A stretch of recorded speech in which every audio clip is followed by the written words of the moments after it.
All right.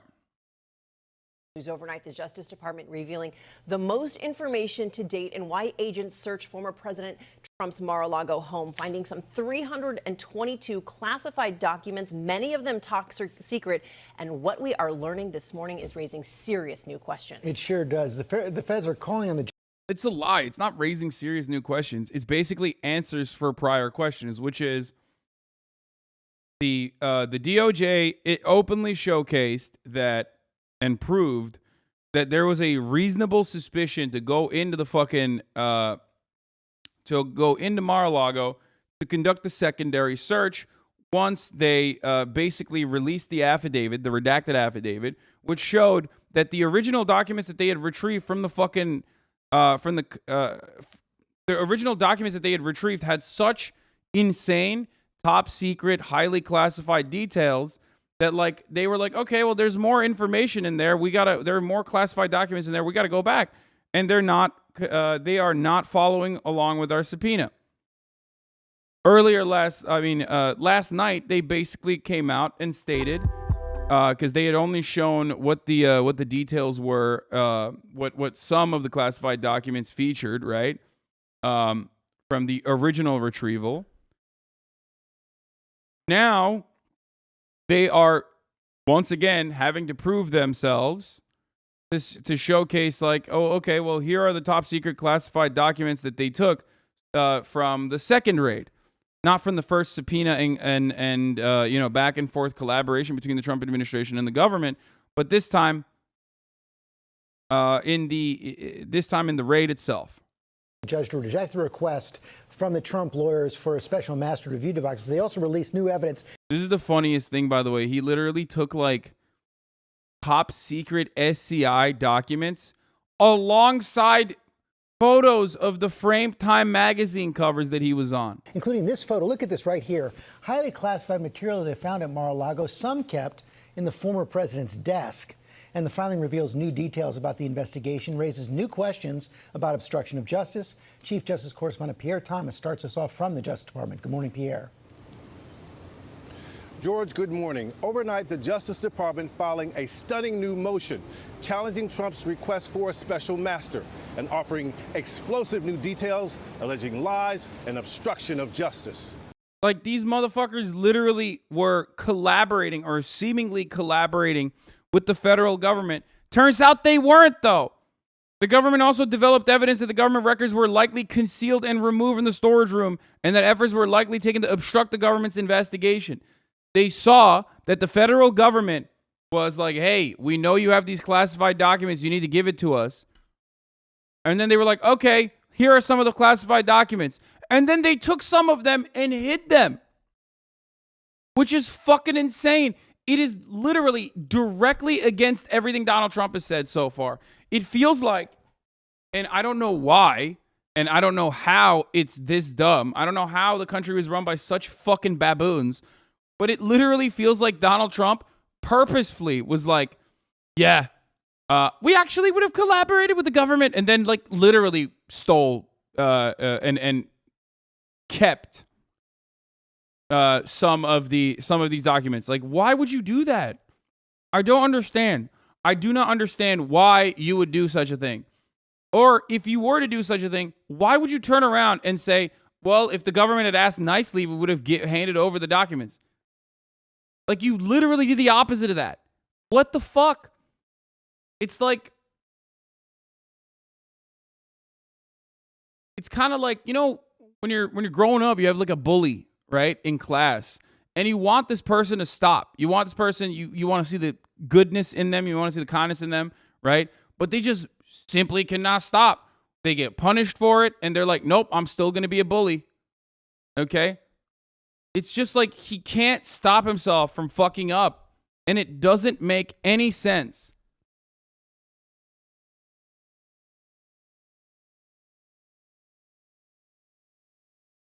Their entire defense strategy just revolves around lying, which is always what it was. Here, this is what the House Judiciary is saying in the aftermath of these details. The Biden DOJ knew the documents were missing for 18 months, did nothing, finally recovered some documents, dumped them on the floor for a photo op, took the Time magazine covers as a souvenir, media cheers.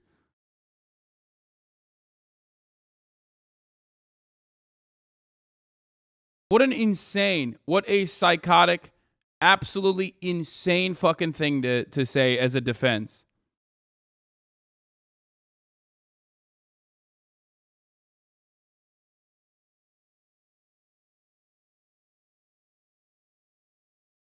It is so fucking insane. I don't know what to make of it.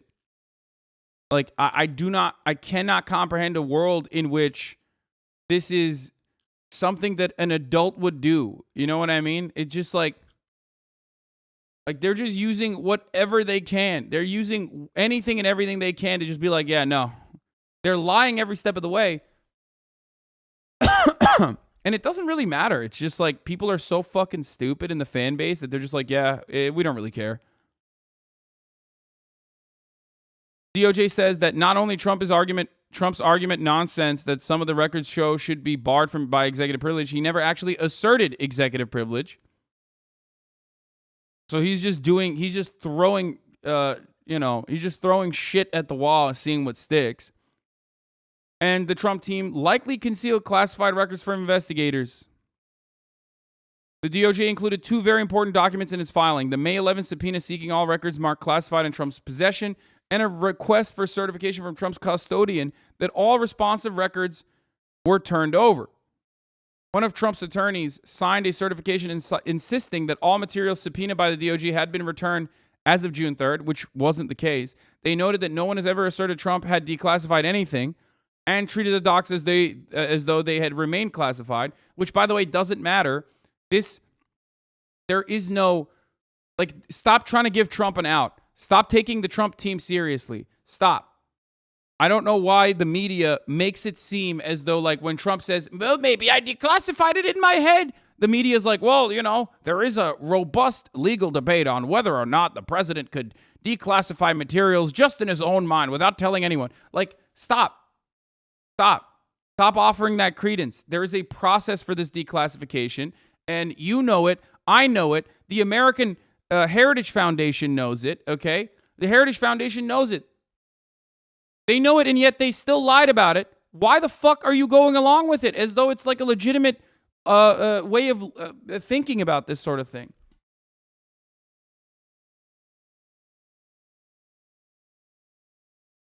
And now they have to find counters for it. Well, look, they didn't even mention that Trump had declassified anything. Of course they didn't, because he didn't do it.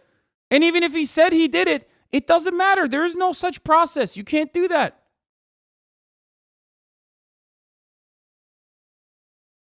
It's so stupid. Thank you, Gomomo Hoppy, for the 20 gifted subs, by the way. Anyway, the statutes also supersede declassification anyway. It doesn't even matter if it's fucking declassified or not. So it's not even a part of the argument, but it doesn't matter. Similarly, Trump's counsel also told the DOJ all responsive records were housed in one location, the storeroom, but refused to let investigators examine boxes to confirm everything had been turned over. Lots of amateur sleuths are poring over the picture of the classified docs at the moment. The only details of note beyond the language of the cover sheets is the 3 dates that are just barely discernible on the documents. Notable, many pointing out that Trump prompted this filing by the DOJ by filing suit. DOJ cites a ruling from another Trump-provoked legal battle against the January 6th committee to bolster its case against Trump's executive privilege. The DOJ asked the judge overseeing the investigation, Beryl Howell, to permit the release of some grand jury information as a part of this filing. In some instances, even the FBI counterintelligence personnel and DOJ attorneys conducting the review required additional clearances before they were permitted to review certain documents.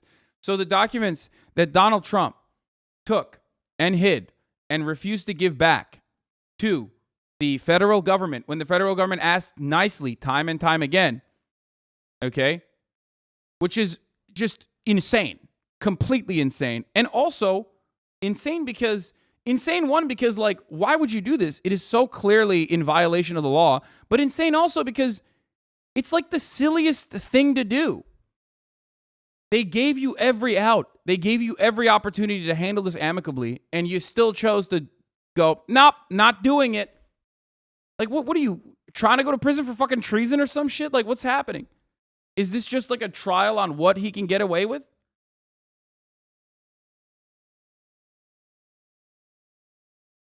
It's like the dumbest shit.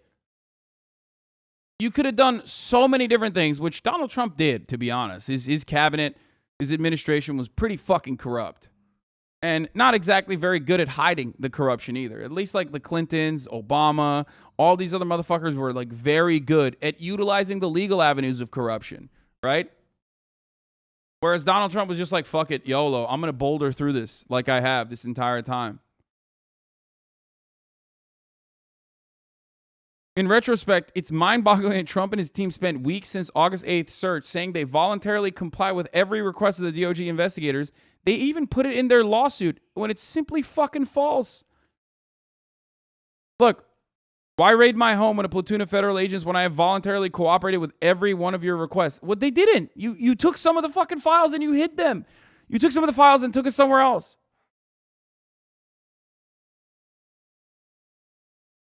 It doesn't make sense. It does not make any sense whatsoever. It is so weird. It's like the fucking homie in the group that is a pathological liar. And you're like, bro, you would be a cool person. You don't have to constantly one-up everybody. You don't have to constantly lie. Everyone in the group knows you're lying all the time, okay? You don't have to do that, but he's still doing it. You know what I mean? He just can't stop himself. And that's like how Trump is. He just has to do like little schemes no matter what. He's like Marat. When Marat comes over to the house, his hands have to constantly be in everything. He has to like fuck shit up. Engineer brain. He has to break things, right? And then fix them. It's like, stop! You don't have to do it. You don't have to do this. And it's like the same with Trump. You don't have to constantly be doing schemes, even when those schemes are like not even big ones, not even good ones.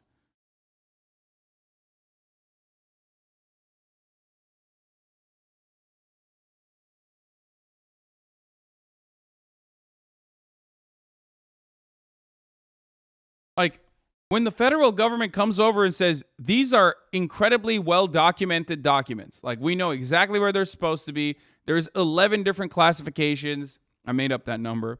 There is a rule book on how you need to maintain these things. We know exactly where they are, or we should know technically exactly where they are. Are they out of place? And you give them some of it and then keep some of it behind. Like, what are you doing? What the fuck are you doing? It just doesn't make any sense whatsoever. Like, why would you do this? Trump's first statement about the photo of the classified records claims he declassified all of them. Notably, Trump's lawyers did not say this in their lawsuit, and per DOJ, never represented that anything had been declassified during the months of talks. Nothing has been declassified during the months of talks, and he didn't even go through the proper declassification channels. People in Trump's cabinet never even talked about how Trump would have a new method of declassifying documents in his brain. Okay? Not that it matters. It doesn't matter. They're lying about it anyway, but like, holy shit. I hate that we have to take everything that a serial liar says seriously because he was the fucking president. Here's what the DOJ said about this in last night's filing. When producing the documents, neither counsel nor the custodian asserted that the former president had declassified the documents or asserted any claim of executive privilege. Instead, the counsel handed them in a manner that suggested the counsel believed that the documents were classified. The production included a single red-weld envelope, double-wrapped in tape containing the documents. The individual present as a custodian of records produced it. Trump's response to this filing is due tonight. It will be very instructive if his attorneys do not echo Trump's claim that he declassified all these records before leaving office. Likewise, Judge Cannon can simply ask them at tomorrow's hearing whether Trump's claim is true. Also, from what I understand, the federal judge that they went to said, no, we will not be bringing in a special counsel and invoking attorney-client privilege. But like I said, some of the documents that they're sifting through are so fucking highly classified that even the FBI investigators assigned to the project need to seek out higher classification and a higher security clearance to even look at the documents that they retrieved. Think about that. It's so weird. This morning, the first look inside the FBI's dramatic search of Mar-a-Lago. This photograph showing document after document, labeled secret and top secret in bold red letters, recovered at an unsecured resort. Look closely. You'll see one labeled HCS, initials for Human Intelligence Control System, meaning it likely contains information about or the identities of U.S. spies and informants. DOJ's 36 motion challenging Trump's need for a special master also provides the most detailed narrative thus far of why the FBI took the extraordinary step of searching the home and offices of a former president. The new details include a rare submission of grand jury material from an ongoing investigation, revealing in May a grand jury subpoena was issued for classified documents stored at Mar-a-Lago. The filing describing how FBI officials went to the resort to pursue the material in June. DOJ suggesting that the Trump team was misleading at every turn. This filing includes a June 3rd document from a Trump attorney. I straight up I do not understand. Usually there is like a very simple answer for these sorts of things. You know what I mean? No matter how fucking stupid or corrupt someone is, there has to be like a personal motivation, okay? There has to be a primary reason for why you would take these classified documents. Maybe you wanted to sell them to someone, right? Like maybe you wanted to make a quick buck, which is unimaginably stupid, but let's say that's the reason. Once the fucking federal government's like, no, we caught you. Please give us the documents back. We're asking nicely. How do you just go, okay, here are some of the documents, and then keep the rest of them? How do you do that? It makes no fucking sense.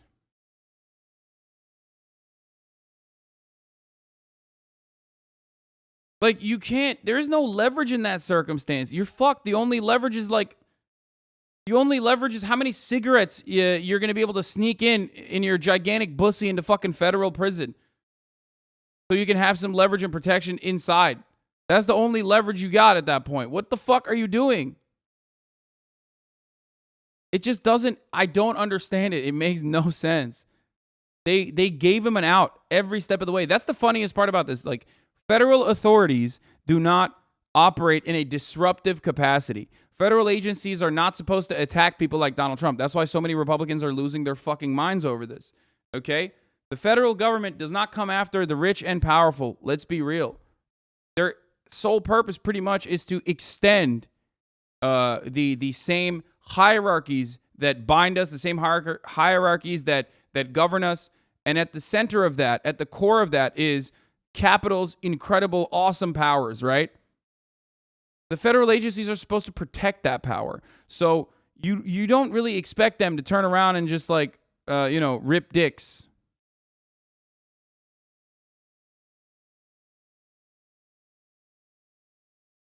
Ridiculous.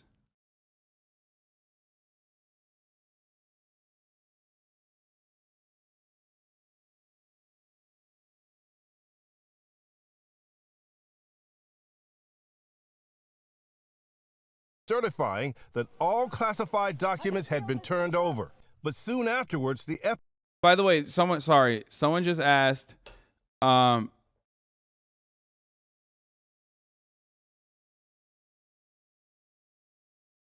where was it? Someone asked, like, he might have just like stolen them and took them as a memento or a keepsake, and I think that is probably the case.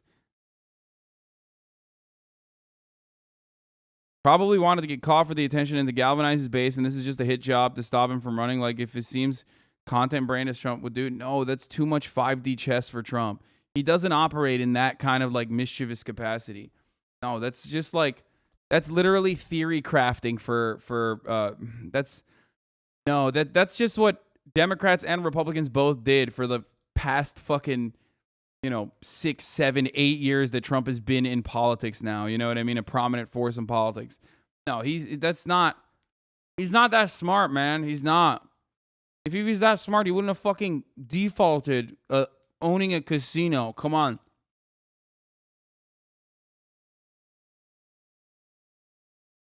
FBI uncovering multiple sources of evidence indicating the most likely circumstance here is that the funniest outcome is probably the truest outcome. But the funniest outcome could have literally been Trump thinking that like the case, because they said in the investigation that they mismanaged the documents all the time. They mishandled them all the time. Like they would put like top secret information along with like, you know, copies of Time magazine.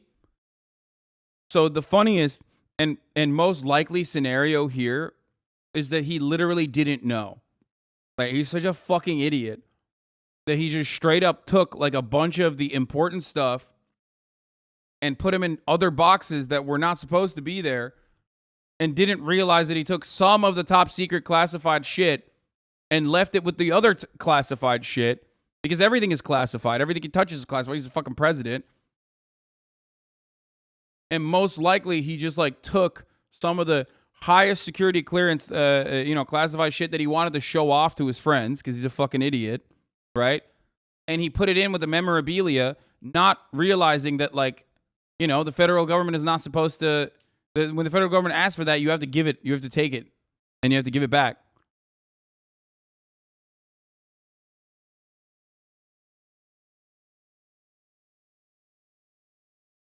Why won't he return?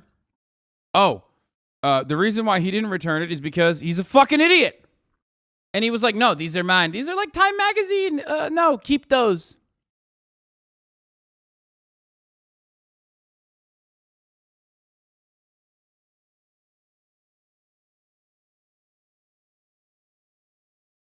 Mar-a-Lago is more secure than whatever office building they were originally in, to be honest. Remember Watergate? What? No, that's not true. Mar-a-Lago does have a top secret, what is it called?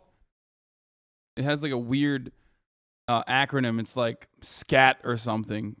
SCIF. SCAT. SCIF.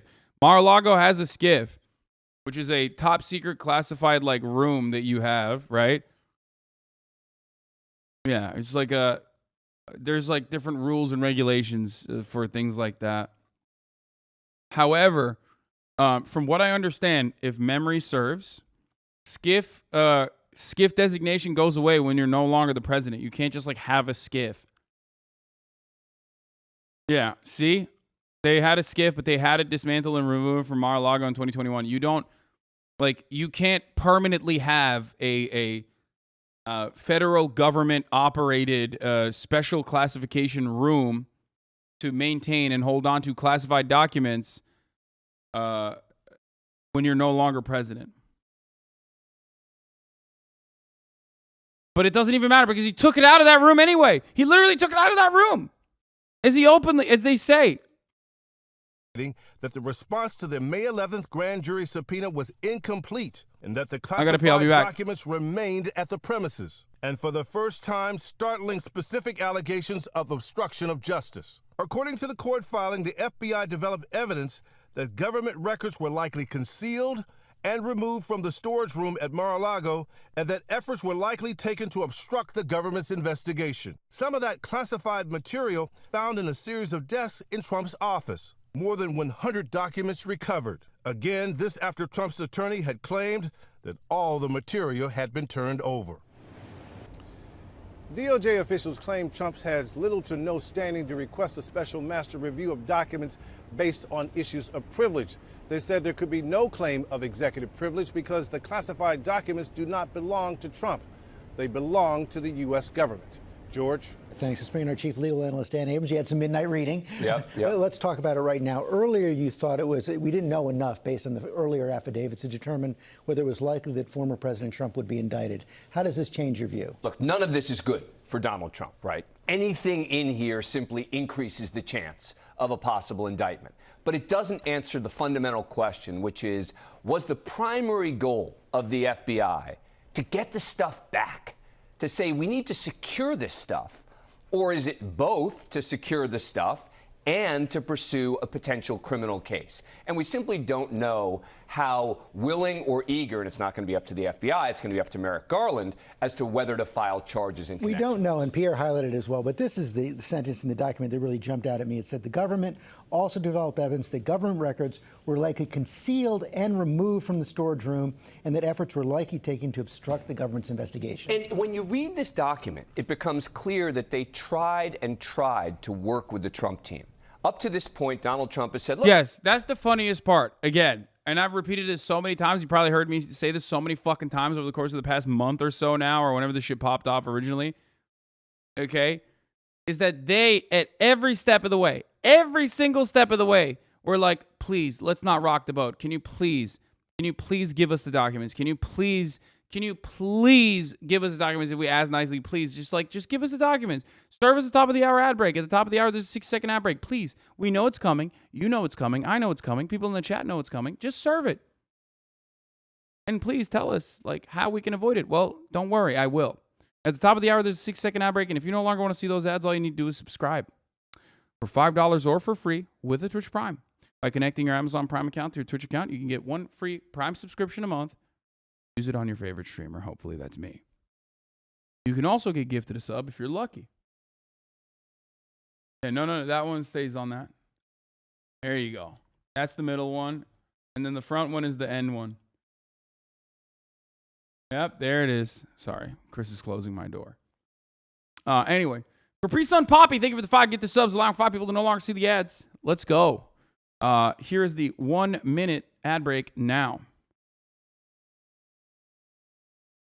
I gave them everything. I gave them access. What this document makes clear is not only did he not give them access at certain times, but they gave him extensions. They said, okay, you want some more time? Here's some more time. Get back to us. He then gets back to them. They then have this meeting. They then have this final meeting on June 3rd at Mar-a-Lago, where they won't even let the FBI look inside the boxes. And instead what they say is, we're going to give you an assurance in writing that there is nothing else here that's classified. Well, that was the other important thing. One of Trump's lawyers filed this document that said, based on what she was told, she turned over everything. Yeah, and the question in that. Thank you, Mobius, for the 5 get the subs. Is that the lawyer's fault? Is that Donald Trump's fault? In the document, she's saying she's speaking on behalf of Donald Trump in connection with that. Who wasn't telling the truth here? How did these documents suddenly appear in all these different places beyond just the area where they were supposed to be stored? So you talk about, oh, there was this lock on the storage area. Well, now they find documents elsewhere. So the lock doesn't even resolve any of the issues. Can the lawyer use attorney-client privilege to avoid answering questions about who told her that all the documents were turned over? No, attorney-client privilege is not going to be an issue if this becomes... There's literally no way this raid wasn't justified. Motherfucker had all the time. Yes. It is so ridiculous. Like, ultimately, it's going to be up to the public, unfortunately, to decide whether or not this is like adequate. And if Trump has more than 30% support within the voter base that turn around and say the FBI is really fucking up and it's bullshit, then probably not going to go anywhere, and it's going to fucking still explode in the face of Democrats, even though the federal government does have the right and responsibility in this circumstance to prosecute Donald Trump for mismanagement of classified documents that they asked nicely to return. Okay?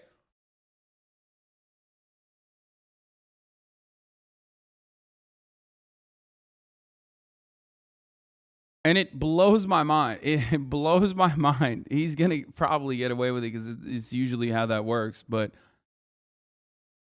every step of the fucking way, Fox News has lied about every single part of this. They didn't have access to the information. And look, I didn't have access to the information either. I don't usually trust the federal government. I don't at all, as a matter of fact. I think they're liars. I think they're crooks. I think they're awful. And I still think that, like, they will flub this. And I thought that they would flub this. And I still personally am a little worried that they're going to flub it. Okay? But having said all that, if you were to ask me, did Trump violate these rules? Like, is there a reason? Is there grounds for this raid? Abso-fucking-lutely. Alt yazı açsana. Ya sorma ya. Hadi be bir real time Türkçe alt yazı açalım amına koyayım. Ya salak mısın oğlum? Nasıl açayım amına koyayım? Bir dakika bir fucking guy, he's like, come on bro, put some Turkish subtitles on. Nasıl açayım abi? Var mı? 30 bin Amerikalı İngilizce konuşan adam izliyor. Senin için açalım Türkçe altyazı hadi.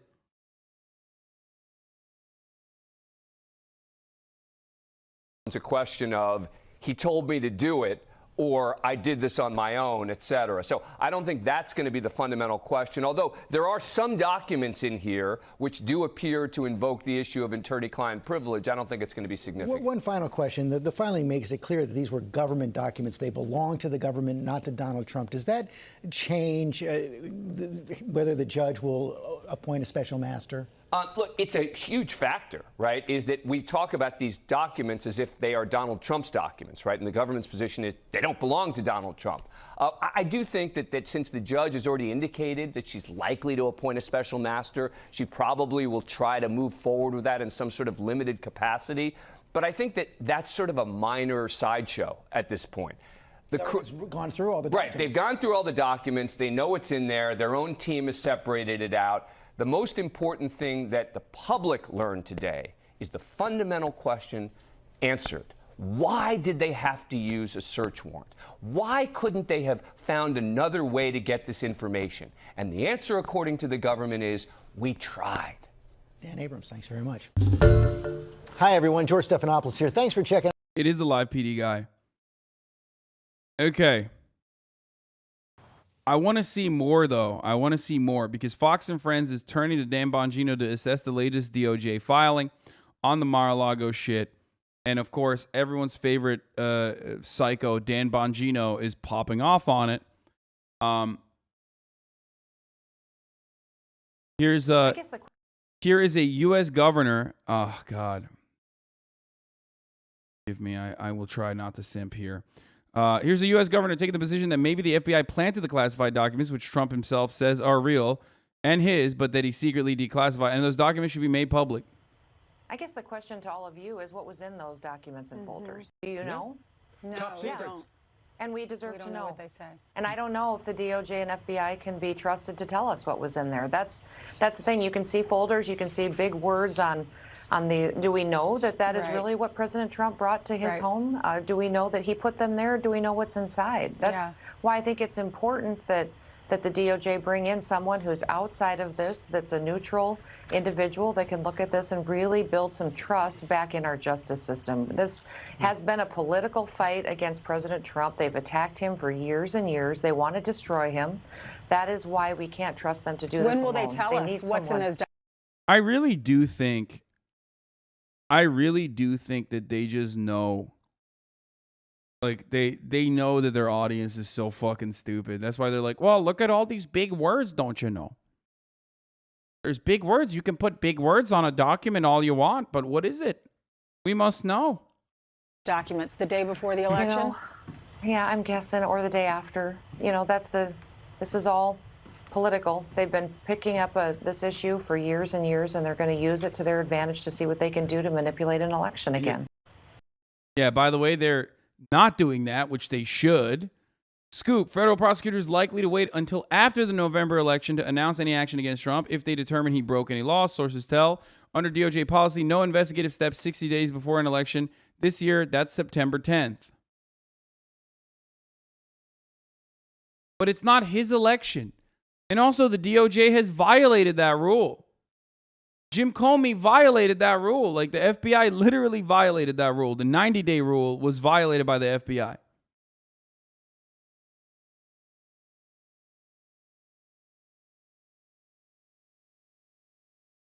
I just don't get it. The DOJ decision makes it unlikely anything would be announced on whatever charges will or won't be filed against Trump until after November 8th.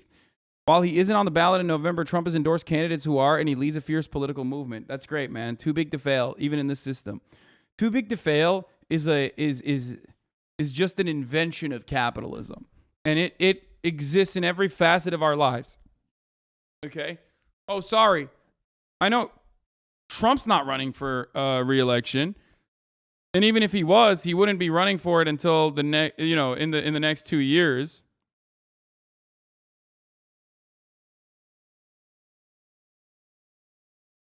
But even then,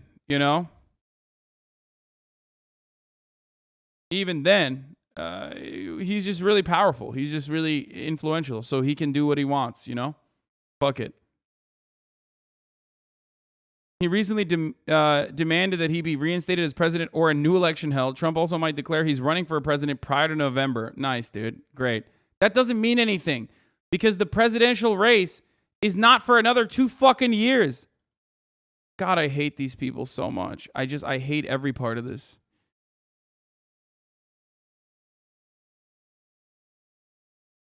Okay, where the fuck was oh yeah, here she is. Beautiful princess. In particular. Here's Dan Bongino. The emerging position on Fox is that the FBI is so intrinsically untrustworthy that you can't believe the documents marked top secret TSI photographs in the filing are actually classified. If I am the FBI and I'm the Department of Justice and I'm so confident that the president was so egregious, we had to storm the gates after waiting for 3 weeks and 3 days with this warrant. If I'm so confident, I'd welcome the special master. Get me out of it. Yeah. You check it out. But that's the picture we're looking at right now. Yeah, I love the pictures they're showing there, too, top secret covers. Top secret covers are covers. And you're assuming, by the way, taking the, again, a lot of it's blacked out, redacted. I'm not stupid. But here's the point here. You know, I dealt with a lot of classified material in the Secret Service, too, like motorcade routes. And then, Brian, I've got news for you. After the motorcade route is run and 100,000 people saw the motorcade route, it's not classified anymore. I'm not telling you those documents aren't classified because I'm not a leftist media loser who jumps to conclusions. I'm simply telling you, jumping to the conclusion and assuming the FBI's story and the DOJ that it is classified is equally dumb. Not to mention there's precedent here, right? We deal with legal precedent. There's a 2012 case everybody conveniently leaves out, Judge Amy Berman Jackson, in a Clinton case where he allegedly had classified documents, where Judge Jackson said the president has the sole discretion, that's a quote, to manage his own record. Wait, but he was the president. Wait, come on, dude. He was literally still the president. What? Like, Trump is not the president. What is happening right now? He was the president, dude. What the fuck? Donald Trump, can someone explain to Dan Bongino Donald Trump is no longer the president? Can someone explain that?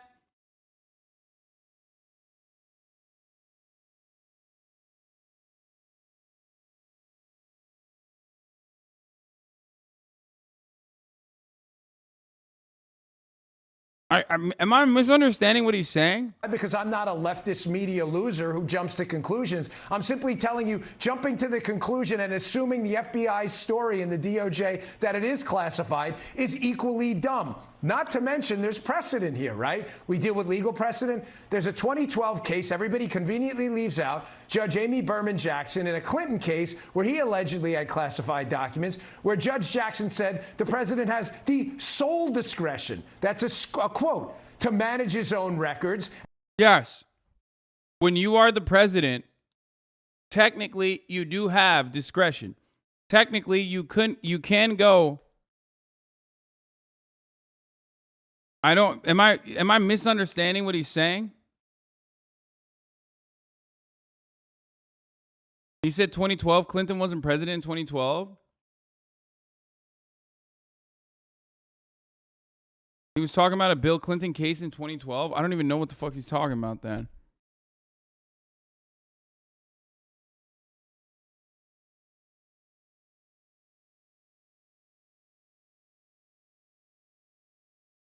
Oh, this is the new Republican talking point. Here it is. Throw him in jail. Throw Bill Clinton's 700-year-old ass in jail too. I'm so down. Presidential records found right in Clinton's drawer. Judge's ruling gives precedent to the Trump team. A 2012 court case denying access to White House audio tapes kept in former President Bill Clinton's sock drawer after he left office could help the Trump legal team in his battle to retrieve its records that the FBI seized from Mar-a-Lago this month. The 10-year-old court ruling issued by U.S. District Court Judge Amy Berman Jackson rejected arguments by a conservative watchdog group that sought access to dozens of tapes recorded by Mr. Clinton and historian Taylor Branch during his administration. Judge Jackson ruled that the tapes belonged to Mr. Clinton, even though the discussions included a broad range of presidential matters.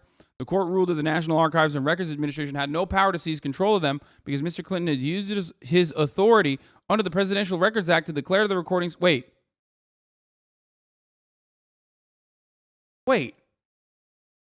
But he did. He said that they're... Wait, so he did this while he was president and followed the procedure.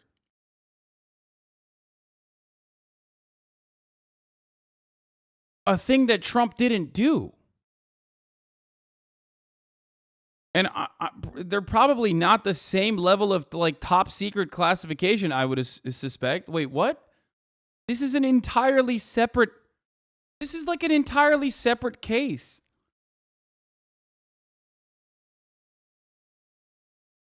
Like if Trump had done this, there would be no case to be had here. By the way, Washington Times is a right-wing operation, obviously. I'm just trying to figure out what the right-wing reactionary take is here.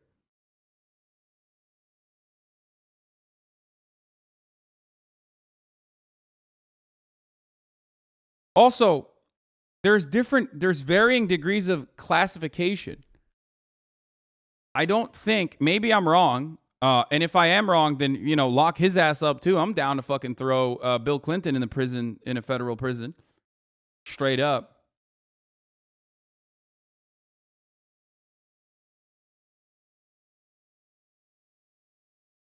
Okay, yeah, this is fire. I love that. I am totally on board with locking Bill Clinton and locking Bill Clinton up. Even fucking Hillary Clinton. Clinton wasn't president in 2012. Yeah, I know that. I know Clinton wasn't president in 2012. What do you mean? No, but it says here that he used his authority under the Presidential Records Act to declare the recordings part of his personal records. Like, he already did that. Did that while he was president, I suspect.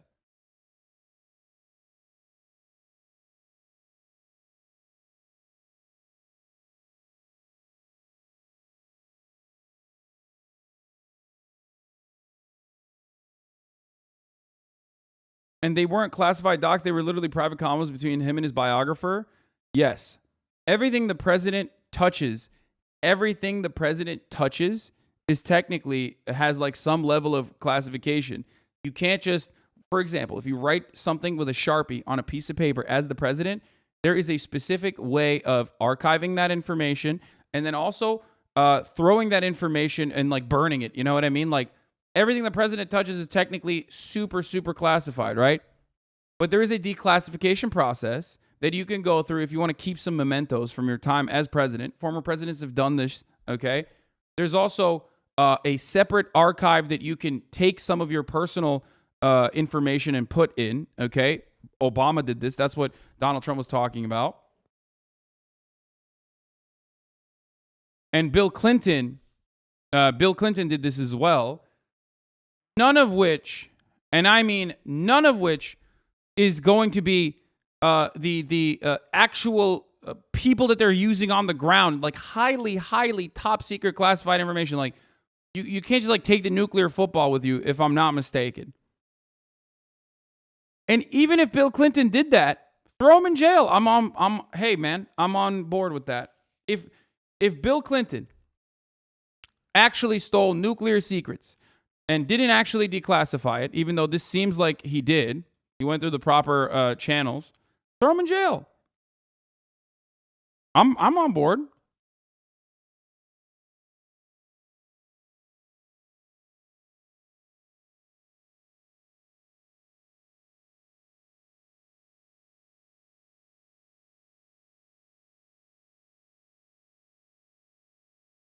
Presidential feces is even classified. There was an incident with George W. Bush where the Secret Service has to retrieve some caca from a public restroom.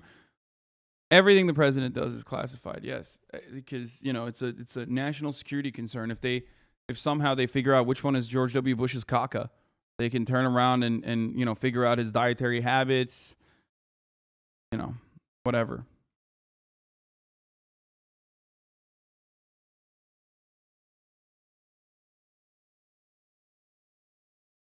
Yeah, if they know what he eats, it's easier to poison him.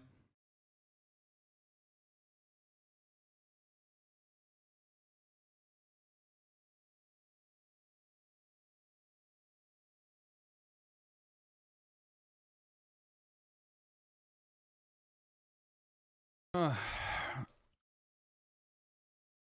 Clinton case could impact the pending court battle over dozens of boxes in the record The tug of war began as a quest by the National Archives and then the Justice Department to take control of the material. They claim the documents are presidential records, some of them classified and top secret, and not personal records. Oh, you buried the lead there, Washington Times. That's crazy. Hey, Washington Times, I wonder why you did that. I wonder why you mentioned this thing right at the end of the article that completely diminishes the severity of what you are saying in the fucking title itself.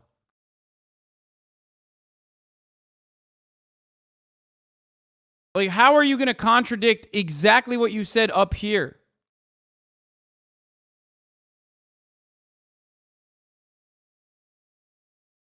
What it highlights is that under the law, the Justice Department's prior legal positions, if Clinton had the tapes, they are presumably personal. Tom Fitton, president of Judicial Watch, told the Washington Times.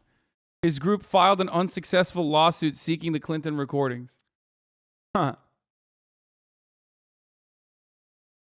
Yeah, except it seems like Bill Clinton followed the protocol.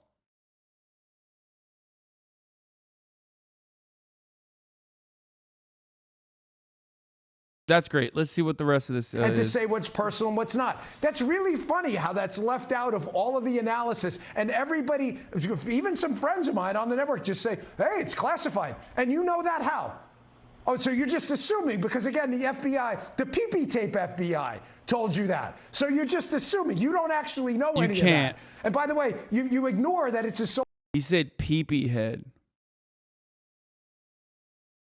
discretion to leave it on. One more thing PP tape. Not PP head, sorry. PP tape FBI. That's awesome. That's fire. Thank you, Dan Bongino, once again providing us wonderful content. Trump attorney Alina Habba, by the way, I just got to say, you know, Trump does have some good-looking attorneys, okay? So, I mean, he's going for the television. He's literally very openly showcasing what his job is here. His job is not to get, like, the most, like, ambulance-chasing ass lawyers. His job is literally to get lawyers that just look good on TV and can say the right things. And they say themselves in these papers that they filed that this is under the Presidential Records Act. So what they did was to try and criminalize Donald Trump, as they always do. They found these 3 mundane statutes, espionage and the 2 others, obstruction. And She said mundane statutes like espionage. That's like some shit I would say. I would say espionage is often used as a political tool against actual whistleblowers that are doing the heroic thing of like showcasing America's war crimes. You know what I mean? Treason, espionage. Meanwhile, she's like, you know, espionage. Who cares? Who cares about that? I would have never in a million years thought that the entirety of the Republican apparatus would be talking in such terms about like classified details, classified information. It's wild. And they're trying to claim that there was some sort of criminal activity, but their papers say it's under the Presidential Records Act. So your admission is the power that we've all been saying he does have. So you can take a picture of top secret documents, Charlie, and show the world a label. But if they're declassified, as he has the right to do, then he has the right to have them. And he was working together with NARA, as we know. And that back and forth could have been done at a table as they had been doing for months prior. And they say themselves in these papers that they filed that this is under the Presidential Records Act. So what they did was to try.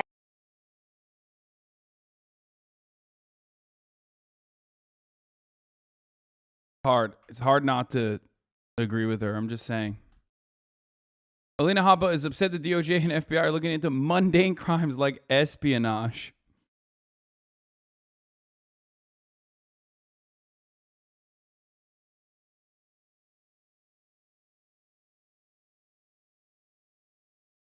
Meanwhile, the federal government should look into why Charlie Kirk's face keeps getting fucking smaller. Buck. Representative Ken Buck, the House Foreign Affairs Committee. To enforce whatever they were trying to do. Let's see what he has to say. No Radfem call out. No, someone said, "Why are you being misogynistic, Hasan?" Understand They said it already. that former presidents, former secretary of states may very well have classified information. He may be writing a memoir. He may be writing an autobiography. And the fact that he had. The irony of like Radfem saying that I'm being misogynistic is basically the underlying admission that like, no, actually Trump hires very competent lawyers. You know what I mean? Like, no, actually, Sweaty, Trump hired those women because they were incredibly competent lawyers. You're undermining. You're undermining the integrity of Trump's beautiful and very competent and very good lawyers that are currently saying things like, ugh, mundane charges like the Espionage Act.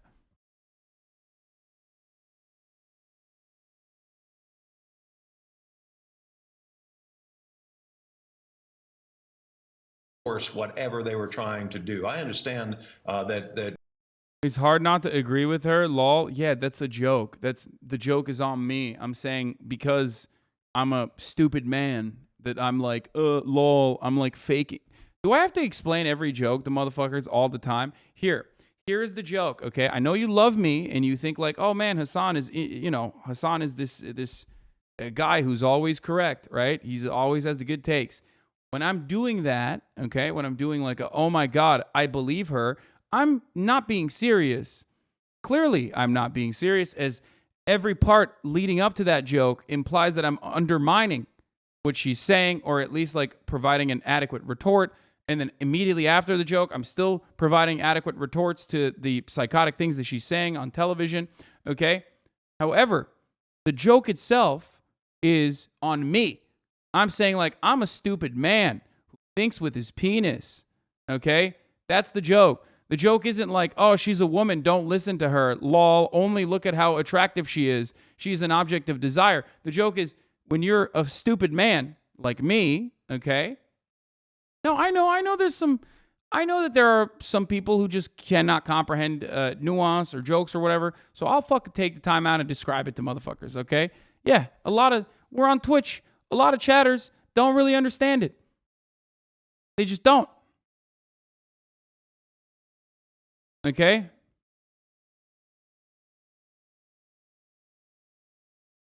You get it?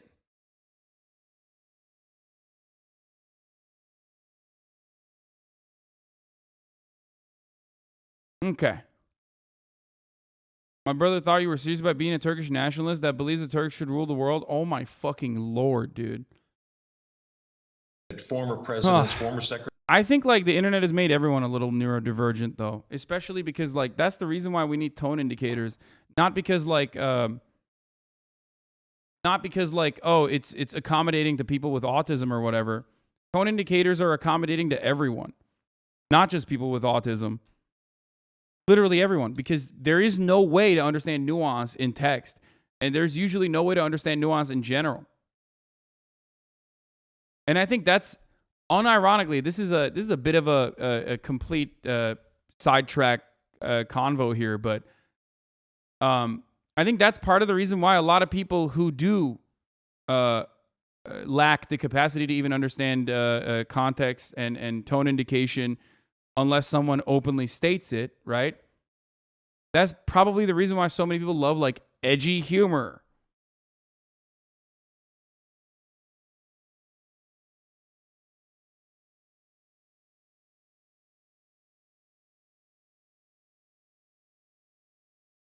You get it? Because like that's established as like unacceptable to say.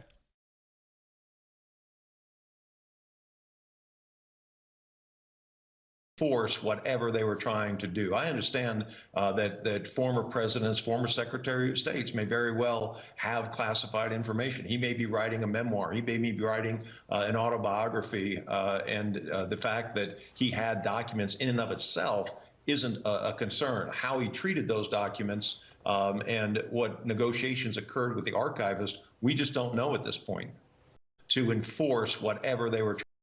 Yeah, he might just be writing a memoir, you know? First of all, that would mean that Trump knows how to write or read. And I'm pretty sure that's not proven, okay? We don't know that. You don't know that. I don't know that. So why the fuck are you saying that? How dare you? I want to see more Republican reactions to the DOJ filing, though. That is so much more fun to cover than anything else, really. Because, like, when CNN covers it, it's like, oh, yeah, whatever, Trump, oh, my God, he's going to jail. Like, he stole documents and he wanted to give it to Saudi Arabia. And they're doing all of this to keep people on the platforms. Boring. When Fox News does it, on the other hand, it's like they're fucking full-blown meltdown mode. Oh, here it is. Tomorrow, federal judge Eileen Cannon will hear arguments. The Trump team says, yes, they want a special master. They'll be in court. Representatives from DOJ say we are way past that point. Not going to happen. Doesn't want it to happen. Again, that court hearing tomorrow, 1 p.m. in West Palm Beach, Florida. Martha. Okay. Thank you very much, David Spunt. So former FBI Assistant Director Chris Swecker was once responsible for all FBI criminal investigations. And he joins me now. Chris, great to have you with us. Your analysis of this story all the way through has been really helpful to all of us.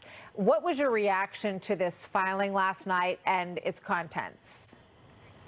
Yeah, I think all along I would stipulate that there's a high probability that the president's or ex-president and his people were improperly storing documents that had a high classification. I don't think that's anything new. You know, what I would dispute is, was that the least intrusive means of solving the problem? You know, this actually, you know, there are civil remedies there. You can move for contempt in terms of not complying with the grand jury subpoena. You could continue the negotiations. You know, I didn't see any urgency from the time that the National Archives folks were negotiating up till the time that the search warrant was executed. There didn't seem to be some drop dead date or some, you know, someone was actually in there taking the information and using it to the detriment of the United States. So there's a lot we don't know, but I still think there's a lot of stuff that we do know if you know how the FBI operates and how the Justice Department operates. There were other ways to get to these documents and to put them back in their proper place if they're not in there now. Right. What did you think about the release of that photo? And this is President. So what did you think of it first? And then I'll show you what the former president thought of it. What did you think? I was a little shocked to see classified photos in the folders that, you know, the outer covers of these classified documents being photographed and put out on national television. Oh, you know, he's gonna say, if they're so serious, I can't believe they took photos of it. You know, even the color of these covers can give away things, and so you maybe you don't have X-ray vision to see what's inside of them, but just showing the world the different colored label, you know, the outer covers of them is passing information to our enemies. I don't get it. Interesting. So really, the former president was probably his most specific and outspoken, and he's said a lot about this on Truth Social. But here's what he said at 8:38 a.m. Terrible the way the FBI during the raid of Mar-a-Lago threw documents haphazardly all over the floor, quote, perhaps pretending it was me that did it, and then started taking pictures of them for the public to see, though they wanted to keep them secret, question mark. Luckily, he says, declassified. Your reaction to that? Yeah, I mean, I'd love to think that the FBI is acting in good faith here. And look, some of the ex-president's problems are of his own making. His mouth gets him in trouble. He says things. I think this case is unprosecutable the way it's set up right now. But, you know, this whole case is a case of overreach, I think. And despite the president's obstinance, despite all his, you know, all the recalcitrance there, this is a dispute about documents. This is a dispute that was still in discussion at the time that the FBI conducted a raid. I would look at the FBI and say, hey, you're acting in good faith. If I didn't see so many leaks going out right now, that's one of the things that's most disturbing to those of us that know how the FBI operates and the DOJ operates. And you feel like, gosh, we'd like to give them the benefit of the doubt, but what about all this stuff that's just leaking out and building the case out the back door, if you will. Yeah, no, it clearly is. This is being fought in pretty open court right now. And every time there's a response from the Trump side, you see, something like this picture of these documents strewn around the floor. Chris Swecker, thank you very much. Good to have you here, sir. There's nothing funnier than like these dudes who have used their entire lives, like Karl Rove, as a matter of fact, to do some of the most heinous shit, sell their soul to the fucking devil, and try to maintain America's top position as like this imperialist, bloodthirsty superpower, turning around and caving and trying to defend some of the most asinine shit from Donald Trump that is just personal incompetence. Like so easily fucking dealt with too. Like they could just easily deal with it. Trump could just not be a fucking dickhead. Liability here. I'm not certain it necessarily yet is the president. Having read that document, oh, there it is. The FBI developed evidence after they received the boxes, the 15 boxes in January. They developed evidence, meaning that they had somebody who told them those weren't all the boxes that had classified material. Mm-hmm. I just want to point something out, by the way, with what that other guy said. That photo that we just saw of the photos of all the classified information, that would have never seen the light of day if there wasn't such serious public outcry and public backlash about this investigation championed by Trump himself. So they asked for it, and when they got parts of what they asked for, they're like, how could you do this? How could you release this?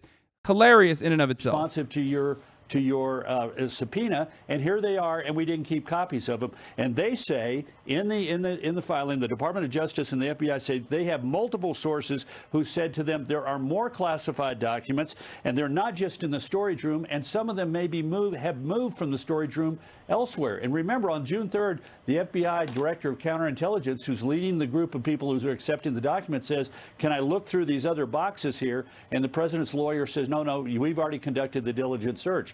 The custodian who signed that certification saying there are no more classified documents is in trouble, because when they do the raid on August 8th, they say twice as many documents were classified remaining in the boxes in the storage closet than they picked up from them voluntarily on the 3rd of June. So somebody's going to get in trouble. My hope is that this thing goes quiet until after the election, and that and that we see more transparency at the appropriate time, meaning the affidavit and how they developed this, but these additional sources of evidence. But they've got at least 3 instances where somebody inside Mar-a-Lago said, January boxes those weren't all the classified documents. What they turned over to you on June 3rd is not all the classified documents, and some of the documents are no longer in that room. They've been moved elsewhere in Mar-a-Lago, and some of them have always been elsewhere in Mar-a-Lago than the storage room. Yeah, it obviously begs a lot of questions. Why remove certain documents? My biggest question is what was in those documents, and why would they want to hold on to them, specifically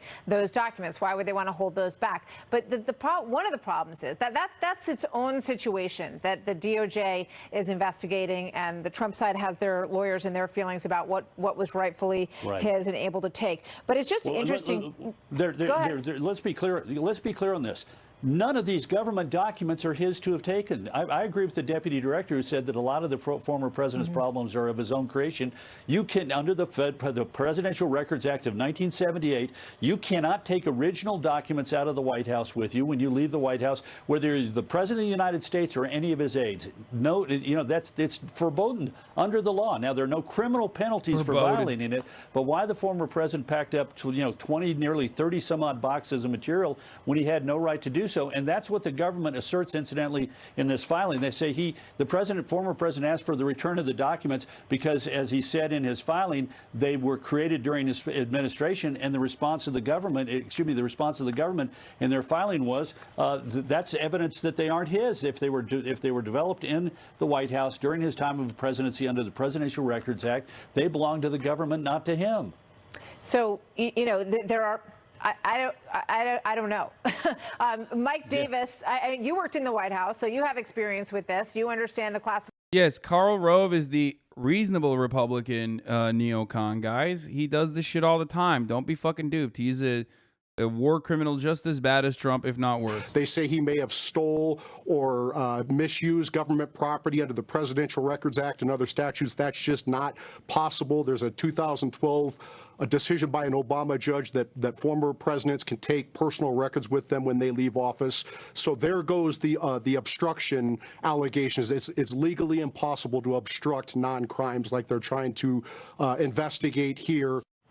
What do you say to that, Carl?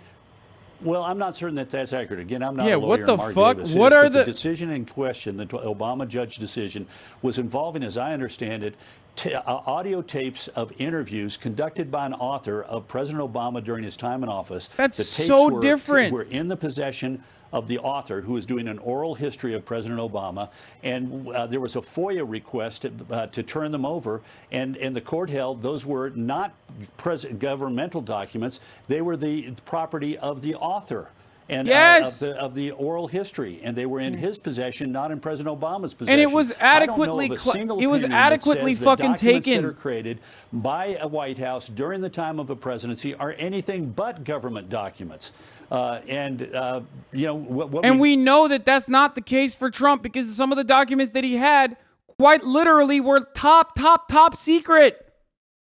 Top secret, like classified intel of people who are working with the espionage, people who are working with fucking clandestine operations. The former president, the HCS classification shows that they were literally just like, I want you to return all those documents, and we're going to get a quick answer on that. Yeah. It's interesting. I got to go, but it's interesting. Everyone remembers with Hillary Clinton that she also didn't turn over all the documents, because then the FBI found that several thousand work-related documents were not turned over. And then we were told that that was not, nobody would prosecute the case based on it. She also they selectively gave documents over and then, quote, cleaned their devices in such a way as to preclude a complete forensic recovery. So we've been down this road classified before. Material. And classified material was included in all of that. And classified material passed over a private email server network that she created. All right. Thank you so much, Carl. Great to have you with us. You bet. We'll have more news on that as we are waiting for that new filing. Let's go to the White House and the briefing room where Peter Doocy is asking a question. Let's watch. What specifically is the president doing about this? So we just talked about the day, the overdose awareness day that we are observing today. I just laid out what the second gentleman and others are doing within this administration. You know, we are going to continue to focus on the steps that we're taking, that we have taken. You have the $80 million that DHS just announced today on drug prevention, and the president has taken many steps. He's made this a priority to make sure that we attack a very dangerous drugs, serious drugs in this country. But 300 overdoses a day now. We know how the fentanyl is coming into the country. It's coming right across the southern border. The DEA administrator says so. So when is the president going to do something? So I will say that you have seen a 200% increase of fentanyl seizures, which means that we are doing the job of catching. I can't go back. It's a live stream. 200% increase. Just Americans' again, life seizures. expectancies are going down at a rate not I was seen posting in an a Instagram century, story. and part of that is being driven by drug overdoses. So what is the president going to do? And we agree. Oh, we see those that's a same zoom numbers to as fix well. focus. But the fact that we are securing the border, They zoomed on him to fix the focus. levels of funding from DHS so they can stop illicit drugs from entering into the country. The fact that it's not just drug traffickers that we're dealing with as well. We're stopping financiers. Yeah, drugs that are pouring in from the border, 96% of them are coming through regular ports of entry, okay? Like ports. Or they're coming in shipping containers. They're not fucking coming in the bags of otherwise law-abiding abuelas who are just trying to fucking survive. This is not my take. This is the Department of Homeland Security. Like, this is information that you could find on your own if you fucking Google searched it, okay? It's just so easily dismissed by the very institutions that these people defend. Like ICE's own research shows that it's not coming from random fucking people sneaking these drugs in. So I don't know what to tell you. If you're going against the DHS at that point, what the fuck are you doing?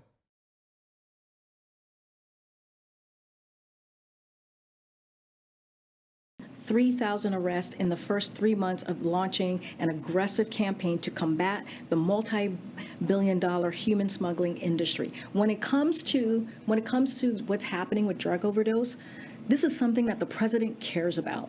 This is something that the president has laid out a plan to make sure that our kids, our babies, our young Americans here in this country are not continuing to suffer from that, are not continuing to be given or access to drugs. This is something that's incredibly important to this president. So to say that we're not doing enough, Peter, is just falsely, categorically wrong, especially on a day that we are observing what needs to be done. And we have announced, DHS has announced $80 million to prevent that. So we are doing the work. And here's the thing, Peter, if Republicans want to help us stop overdose and stop our kids getting overdose because of these dangerous drugs, because of these fentanyl that we're seeing in the streets, we're happy to work with them. But they're not. I'm moving on. I'm moving on. Good. No, okay. Okay. Karl Rove stuck around to respond to that. Former Deputy Chief of Staff for President George W. Bush and Fox News. Okay, it's boring. I don't care about the fucking fentanyl shit. Like, all right, getting back to this. Even Steve Doocy, that other fucking chinless douchebag's father, had some choice words for Kristi Noem, which, by the way, I'm, of course, firmly on the side of the people of South Dakota and Kristi Noem in general. I've talked about this before. This is my kryptonite.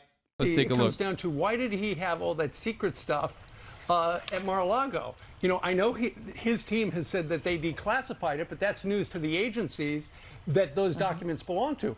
And Governor, he had apparently 3 classified documents in his desk.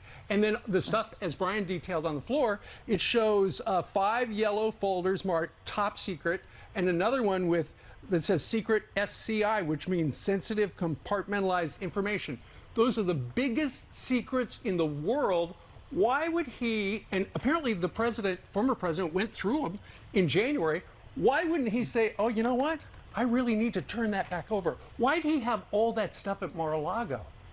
Well, that's why I think it's important that this is transparent and that we do have someone who's outside of the DOJ looking at this. Oh, that's why you need transparency. And talking to people. What is this information? We don't know what. It's like, hey, we don't understand why this person murdered very openly someone, right? Why do you think they very openly murdered someone? And when the investigation was happening, they were like, oh, yeah, no, I totally did murder someone. Here, I'll explain to you why I did it. And then they found out that, like, no, he actually murdered multiple people. Well, why did he do that? Why did he do such a thing? And then you go, well, actually, I think the criminal justice system is very biased, so we need a random outside person with favorable opinions towards the murderer to fucking turn around and conduct a separate investigation. We'll never know. It's the transparency that we'll get from an outside party. The fuck do you mean? What was in there? We don't know. I believe President Trump declassified all this information. Let's find out really what the process is, what is right, what's precedent that other presidents have followed, and make sure that this is done correctly. Governor, I don't think any president has ever carted off that many documents to their house after they left the presidency. God damn it. Even fucking Papa Douchey's up here. Why is their take? We don't know what the secrets are, and they say it like we should be told what all the classified info is. The irony is that they do that so that they can turn around and be like, I can't believe you revealed this information. If you revealed what is in the secret documents, then that must mean they're not secret at all. They think it's like this funny double bind, right? They personally think that that'll like own everyone if they are able to like get more truth on it or shed more light on what it is.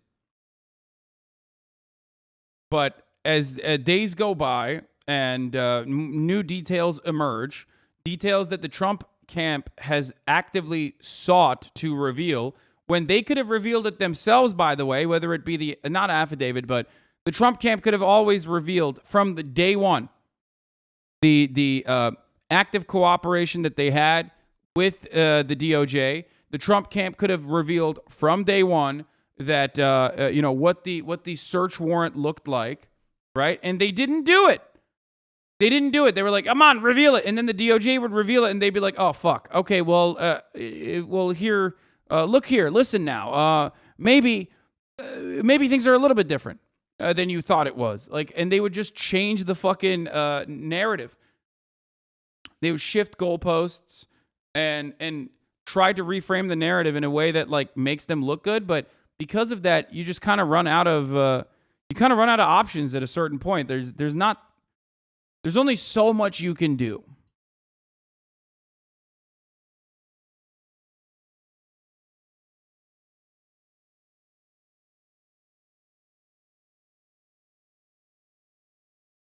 So, now we're going to get back to Brandon, who did a Mac attack yesterday in Pennsylvania. And Brandon has been popping off too good. So, of course, when he's popping off too good, he's got to fuck up. You can't let him be a good candidate. You got to have him be a bad candidate. He's popping off. Now he's going to suck off our law enforcement, okay? He's going to suck him good and he's going to suck him hard. That's what he did. He was a tough on crime malarkey guy in PA. If I can just interject for a moment, my deceased son, Bo, he was the Attorney General of the state of Delaware. And what he used to do is go down on the east side, what's called the Bucket, highest crime rate in the country. There's a place where I was the only white guy that worked as a lifeguard down in that area. Yeah, Corn Pop! Please tell us about Corn Pop. Go ahead. Do it. The east side. And you know you can always tell where the best basketball in the state is and the best basketball in the city is. It's where everybody shows up. If I can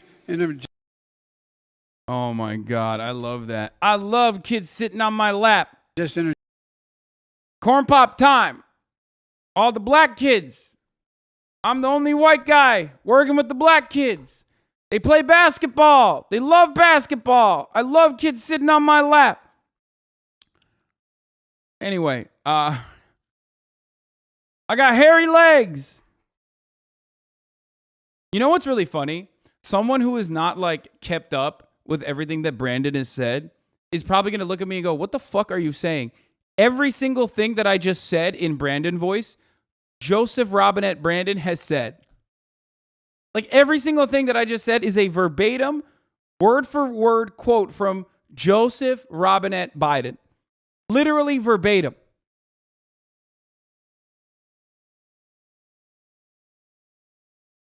Okay, here. So Biden is actually talking about a very old story that he loves explaining, that he loves telling, okay? Here. For those of you who don't know, here it is. And they weren't allowed to, there was a 3-meter board. I learned a lot.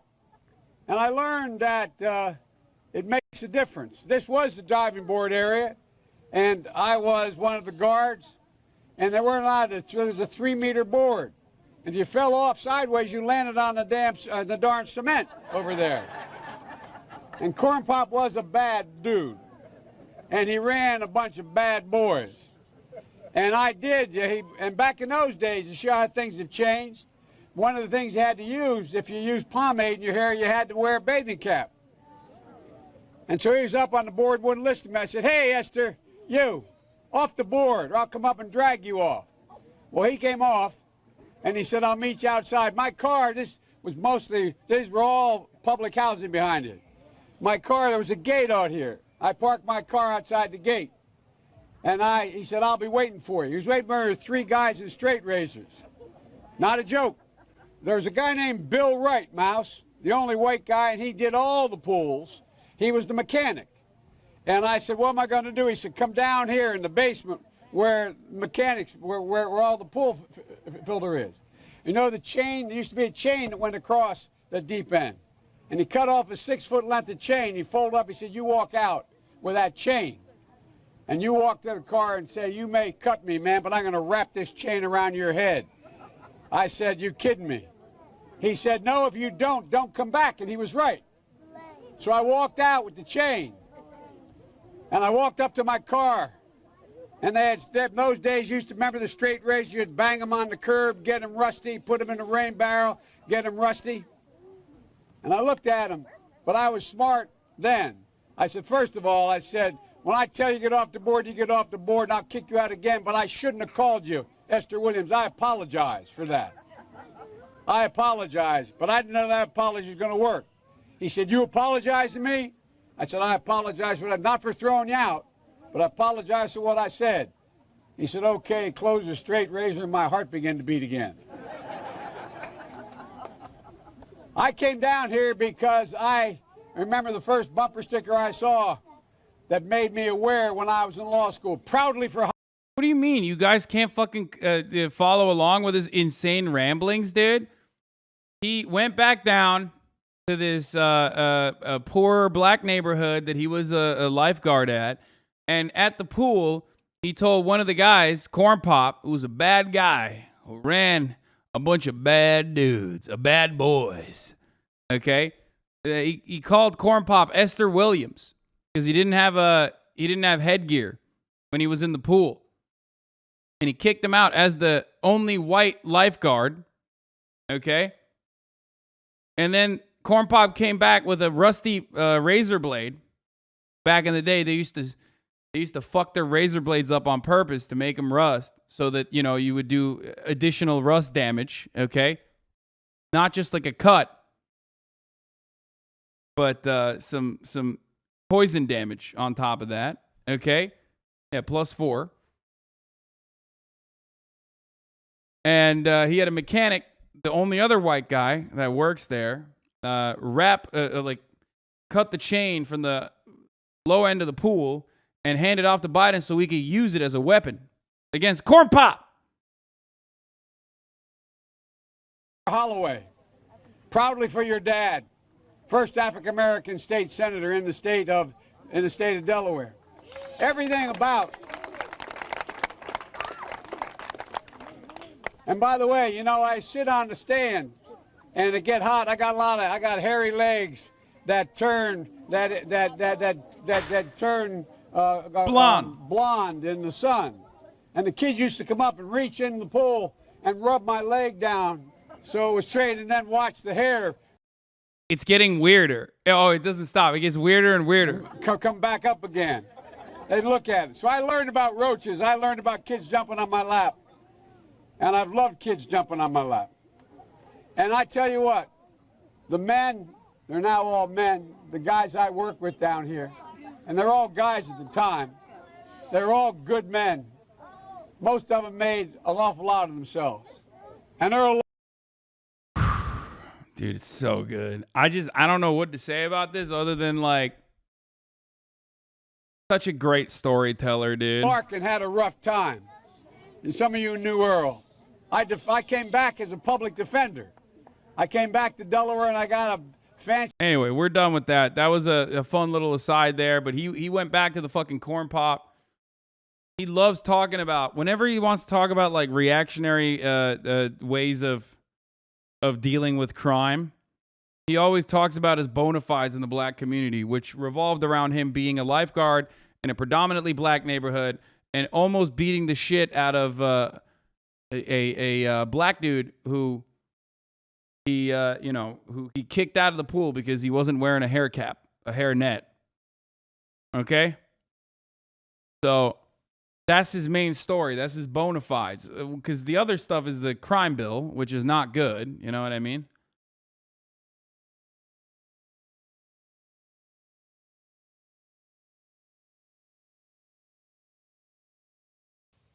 Many Republicans have criticized the FBI for investigating the former president, and some have even shown sympathy for the January 6th rioters who attacked police. All that has given President Biden an opening on the campaign trail. Yesterday, he used a speech in Pennsylvania to try to position the Democrats as the party that is toughest on crime. Ed O'Keefe has more. on the airwaves in states like Pennsylvania. John Fetterman wants to release convicted murderers from prison. Public safety is why I ran for office. And now, on the stump. I'm opposed to defunding the police. I'm also opposed to defunding the FBI. How to fight crime and gun violence are taking center stage. During a stop in Pennsylvania Tuesday, President Biden attacked those Republicans who've called for defunding the FBI in response to its search of former President Donald Trump's home in Florida. Trump 2020! And denounced Republicans who defend rioters at the U.S. Capitol on January 6th. You can't be pro-law enforcement and pro-insurrection. You can't be a party of law and order and call the people who attacked the police on January 6th patriots. The increased focus on law enforcement crime and guns on both sides of the aisle comes as the majority of likely voters see crime and guns as very important issues after the economy and inflation. And while some GOP officials say they want to defund the FBI, most rank-and-file Republicans don't back the idea. Nearly half of registered voters overall say they'd be less likely to vote for a candidate who supports that position. I'm sure he's going to spend more money that we don't have. But Republicans like Wisconsin Senator Ron Johnson doubt the president's calls for more police funding. Democrats are very good at providing a title on a bill that promises many things, but they just never deliver on it.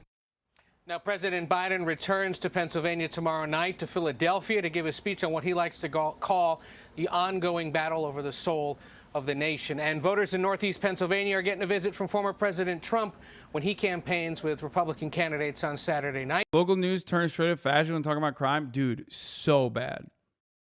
I've been saying this for many, many years. A lot of you are on the internet, so you are the furthest away from like local news watchers. But you've probably seen it. You've probably seen your grandparents. You've probably seen your parents.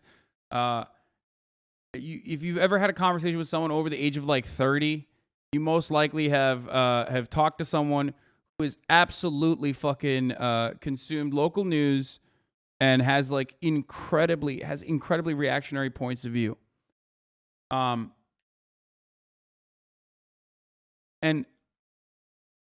it's all coming from this psychotic, bloodthirsty attitude that local news has when covering crime. It's super anti-black too. It's super anti-immigrant. It's super anti-black. Anytime a black person commits a crime, no matter where it is, no matter what the crime is, they will cover it. They will show you the CCTV footage, and they will scream bloody murder. Part of that is because if it bleeds, it leads. Yes, delayed reaction. You're correct. Part of that is also because they are absolutely collaborating with the police, and performing the same role that the police force performs, which is to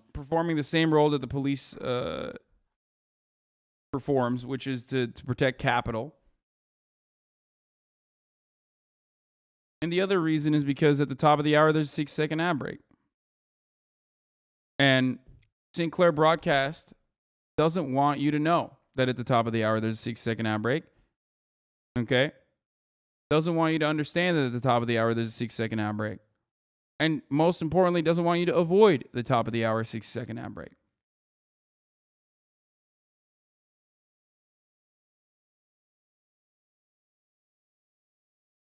Right. Now, there are methods to avoid that top of the hour 6-second ad break. For example, you can subscribe for $5 or for free with a Twitch Prime. You can also get gifted a sub if you're lucky. Okay? Here's the 1-minute ad break now.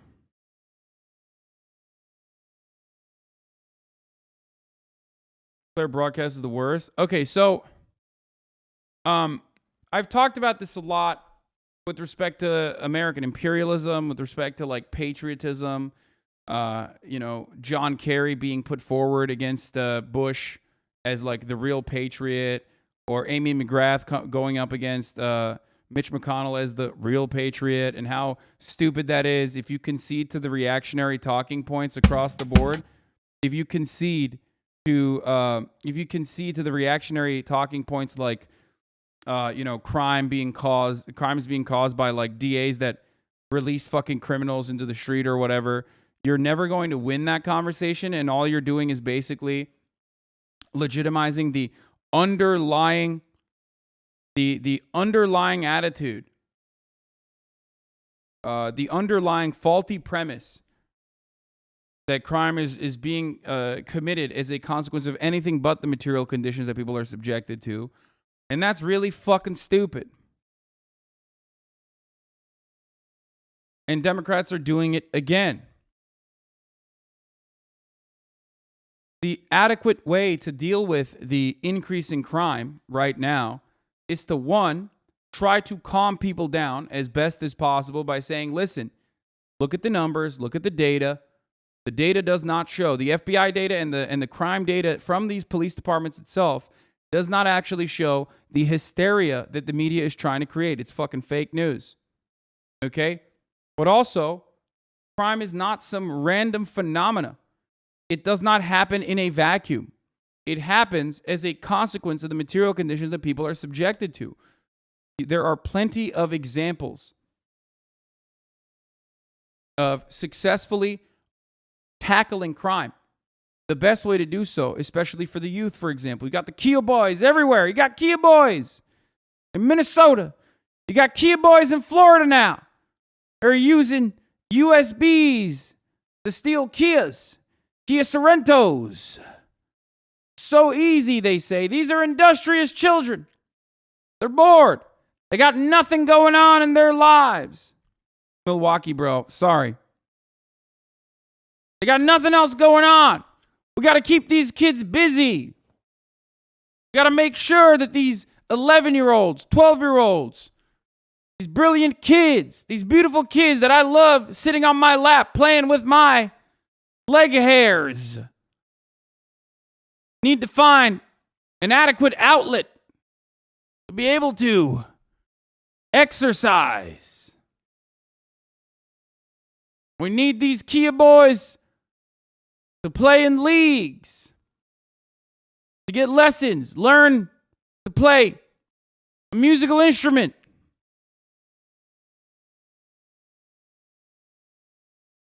So,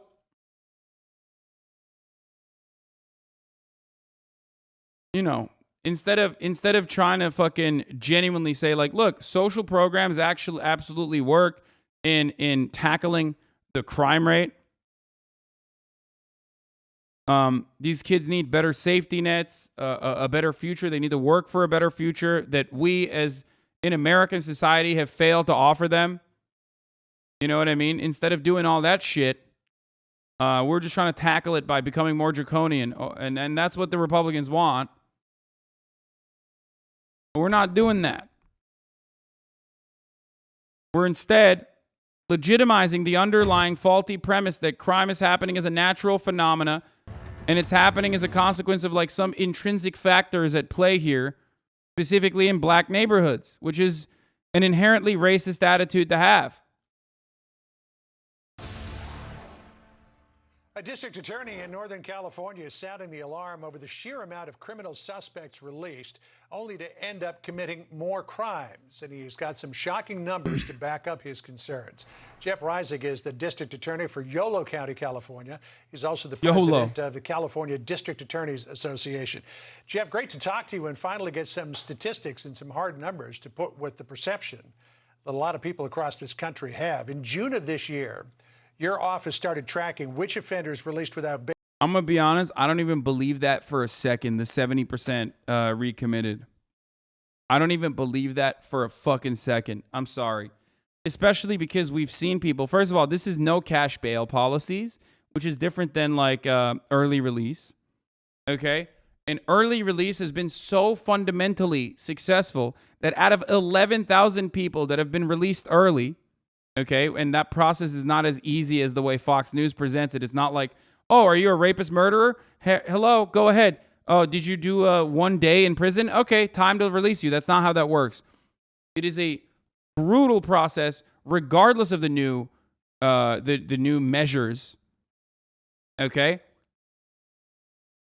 regardless of the new measures that have been put in place. It's usually people that have served out 2/3 of their sentence. You know what I mean? Like 10 years out of a fucking 15-year sentence, for example. And they let them out in 10 instead of making them serve 15. And it's because they already have demonstrated good behavior.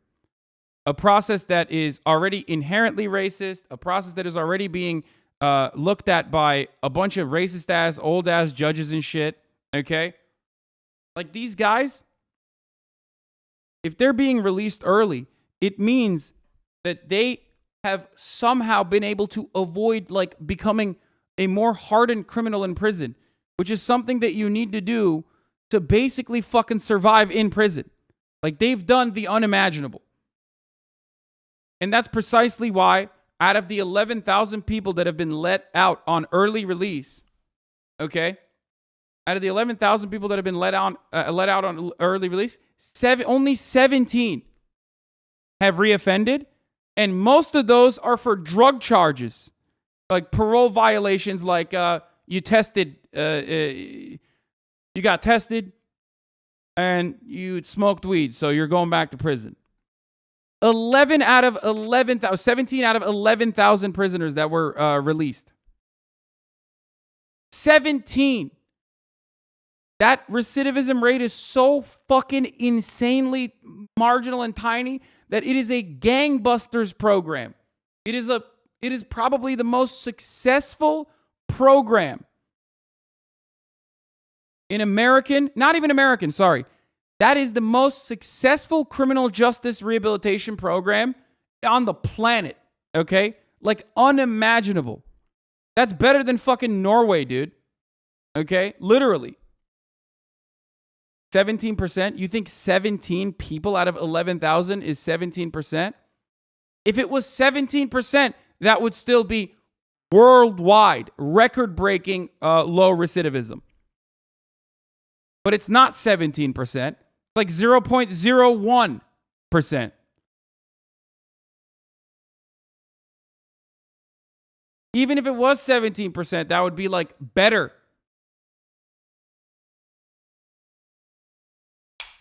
than like Norwegian recidivism rates.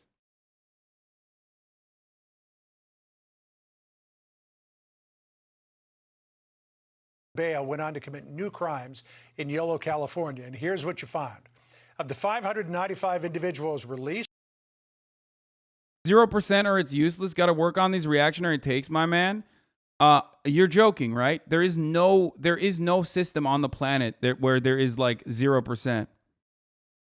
Why are you leftist losers jump? Oh yeah, he's joking. Okay, he said Dan Bon Jovi.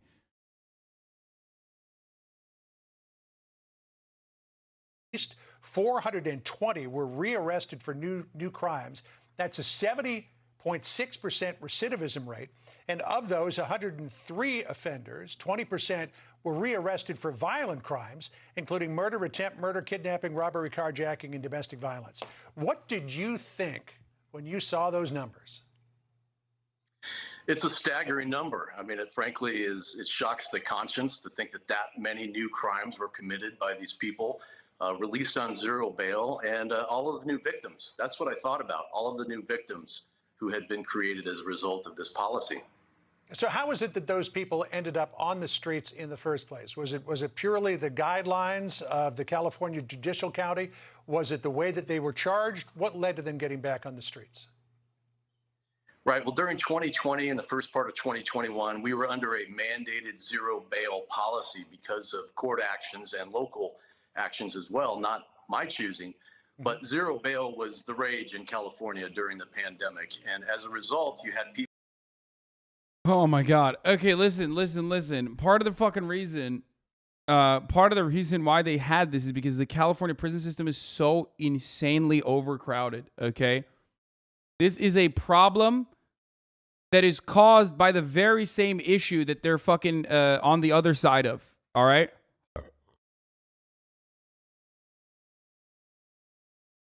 Like the reason why California was like, yeah, we got to fucking release some of these prisoners as a consequence of COVID was because like they were standing on top of one another. They were literally, the prisons are overcrowded in California. People think California is communism land, when in fact, it's liberalism land, and liberalism is very reactionary, okay, and still arrests an insane amount of people.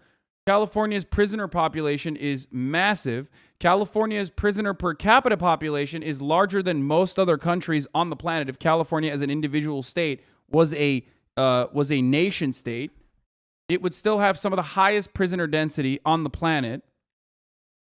Obviously, this is the same for most of the United States of America. However, California is uniquely bad. Maybe not as bad as like Louisiana, but pretty fucking bad. And of course, a big chunk of that comes from the drastic economic inequality that people are subjected to in liberal safe havens like California. Okay? And the issue is that the prison system, which by the way you could learn more about, it sucks to like weirdly plug my take, but like I have a friend who actually went into he was in county jail.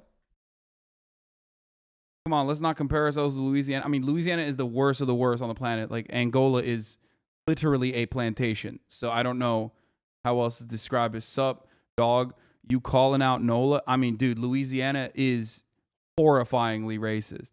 Anywhere where there's a lot of black people, there's a lot of fucking white people that are trying to figure out new ways of jailing and enslaving those black people. And Louisiana is no different.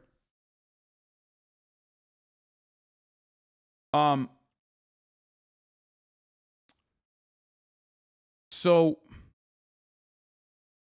California prisons are fucking awful. California has 114,000 prisoners. Germany has 44,588. Yeah. So anyway, the California prison system is really awful. If you want personal details about it, I have a friend, Jeff Whittick, who actually went into LA County Jail and served a prison sentence there and was actually let out early as a consequence of COVID. And he goes through the steps of what you have to do to survive in prison in LA County Jail specifically. I talked about it with him on the podcast Fear and. It's a really good episode. It's unfortunately behind a paywall, but if you want to watch it, you can go to patreon.com/fear and you know, watch the video where he basically details like what he has done, what he had to do in prison to protect himself, and how like the prisoners basically ran the show within the jail. It's a gruesome and horrifying story in general. Luckily, he survived it, obviously. Per capita, California has over 500 prisoners for 100,000 people, whereas Germany has 70. Fascinating stuff. Yeah, real fascinating.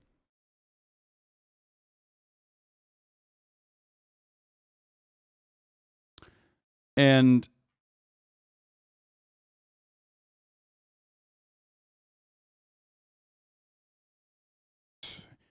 basically what I'm saying is the reason why California had to catch and release, or the reason why California had to implement these protocols, was because there's just not enough room, because the prisoner per capita population is incredibly high. Now, there's another problem here, though. And the other problem is a lot of people end up doing crimes again. Why? Because the underlying reasons as to why they did the crime in the first place has not changed.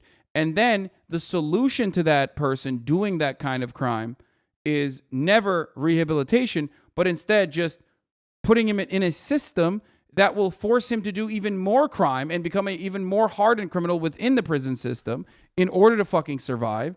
And then lastly, there are no alternative options once that person is released from jail that will allow them to bounce back and fix the underlying problems that they experienced. So we are in this like incredible circumstance where our prisons are overflowing.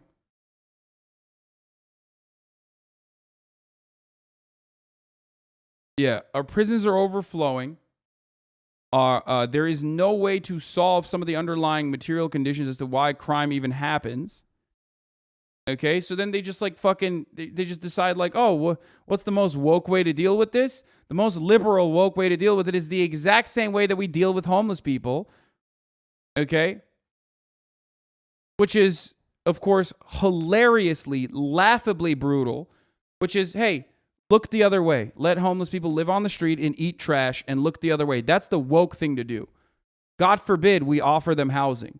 God forbid we have a housing first policy in dealing with homelessness and tackling this insane crisis. God forbid we normalize the housing market so that people aren't every day, thousands, hundreds of thousands of people aren't getting priced out of housing in places like California where their jobs are. You know, God forbid we do any of that. Just let them fucking live on the street and eat trash and come jerk off, outside of your house. Okay? That's the liberal solution. The Republican solution is just to murder them. And it sucks because there is an adequate solution that other countries have utilized. Vienna is a good example of this. Red Vienna. And European social democracies have great examples of this, where they do have better pricing for their housing. It's hilariously stupid when you put it into plain terms. This guy stole a car and sold it for drug money. How do we help him? Let's make it so that employers won't hire him into legit jobs and then repeatedly fine him for his drug addiction so he has massive debt that he can't pay off through legal means. That will help. Yeah. But ultimately, when you put that dude through the system, that dude is a slave. Now you have a slave for the remainder of his years. You know what I mean? He's in the system early on. He has no options. How the fuck is he going to overcome any of that stuff? He's not. So now he's in the system, and when you're in the system, you can go make license plates for a penny an hour. You know, it's great. You can go fight wildfires in California for 2 cents an hour.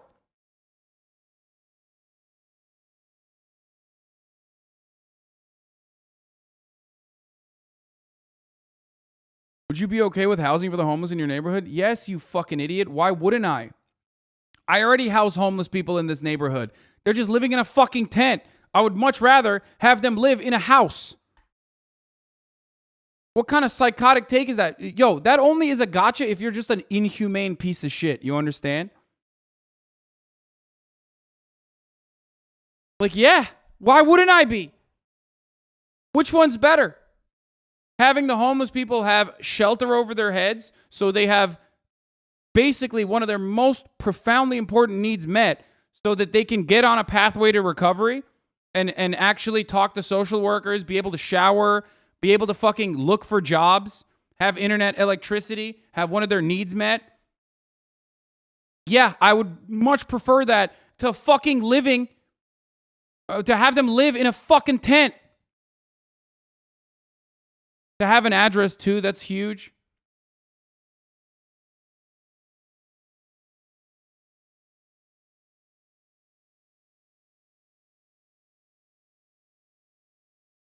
And for the record, before someone says, oh, why don't you put them in your house then? Like, motherfucker, I live in a house so I don't have to have roommates, okay? There's a difference between privacy. I don't want to have random people, whether they're homeless or not, living in my fucking house. So shut the fuck up. Not the same.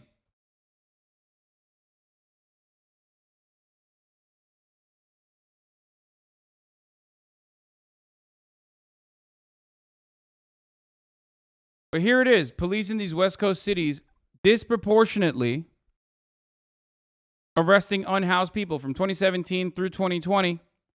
Unhoused people made up almost an estimated 2% of the population in each of the following cities.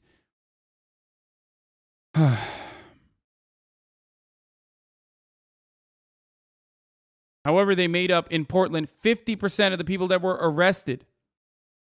50%. They were 2% of the population, but made up 50% of the people who were arrested. Sacramento, 42%. Los Angeles, 24%. San Diego, 11%. Oakland, 7%. What do you think is going on here?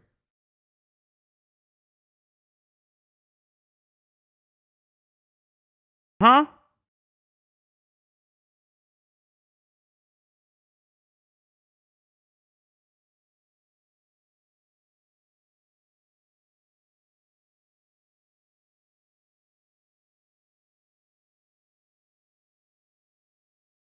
It's great. What do you mean? This doesn't take into account the proportion of crimes being committed, though, right? Brother, We live in an anti-homeless, anti-poor country, okay? We live in a capitalist country. Homeless people are not productive, okay? They're not productive workers. So the attitude of capital owners is that they should fucking die or go away or be converted into productive workers, possibly at gunpoint. So, yes, while some of those unhoused people that are getting arrested because they're like, doing public indecency. Some of that is also public indecency as a consequence of not having a place to fucking shit, right? No place for hygiene. Some of it is because they are mentally incredibly unwell, okay, and they need mental health treatment. And some of that is because they're just fucking brain broken from, their brains have been fried from like living out and subjecting themselves to the conditions of nature for many, many fucking years. And yes, they have violent outbursts. Yes, of course. Like valid reasons to arrest someone. Okay? Or there are, of course, valid reasons to arrest some homeless people, for sure. Okay? But a big chunk of the reason for why 50%, despite making up 2% of the population in the city, estimated 2% of the population, they make up 50%, is because there are laws written specifically that make it illegal to be homeless. There are valid reasons for why homeless people get incarcerated. Certainly, I'm not going to say that that's not the case. But there are infinitely more awful reasons why people jail homeless people.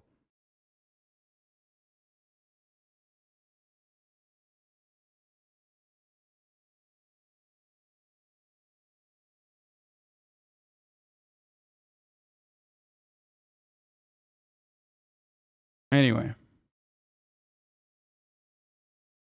So yeah, it's not an accident.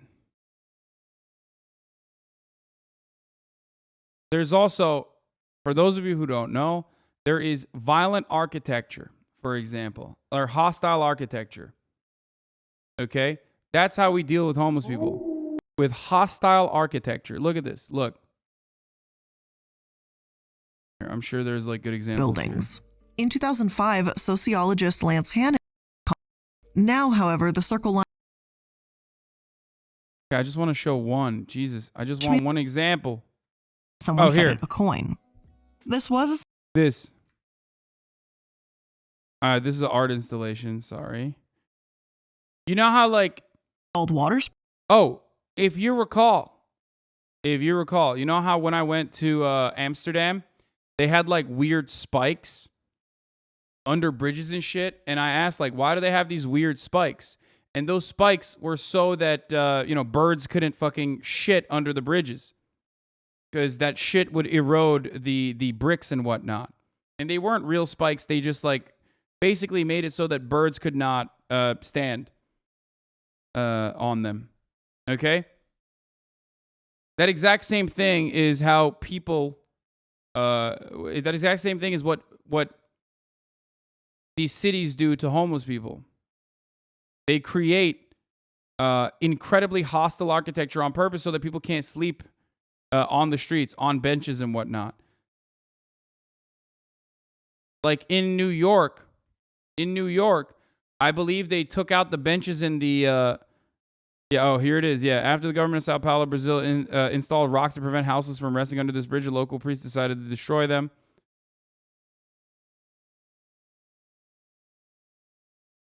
Look at this.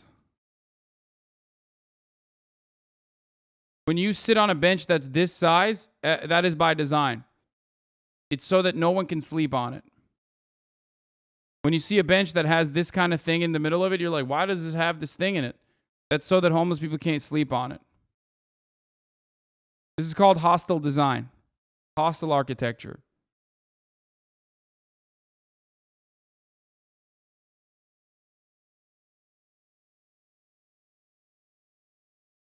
The answer, of course, is not to make sure that like our benches are better so that homeless people can sleep on it. The answer, of course, is homes. What if we kissed at the pride-themed anti-homeless spike-covered underpass? Yeah.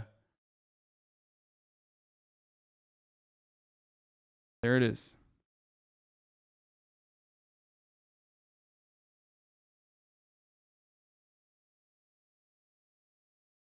Wonderful. Good stuff. Every part of society is designed against homeless people. Every part of society is designed against people who have been priced out of the housing market, who are just trying to make ends meet, who are just trying to survive, who probably could if given the opportunity, if they didn't get priced out of the housing market and didn't have to live in their cars until they had to sell their cars and lose their job as a consequence of not having hygienic products readily available, and to make themselves look presentable for jobs and whatnot, going down that trajectory of eventually becoming homeless and becoming like the worst case of homelessness, which is when you're also trying to self-medicate because you're in a horrifying situation. Your number one need is not being met. Okay? You don't have an address. You have no way of cleaning yourself up. You don't have clean clothes. You have no laundry machine. All these things that we take for granted. Living inside of homes and apartments and whatnot, they have no access to. That fucks you up. That breaks your fucking brain.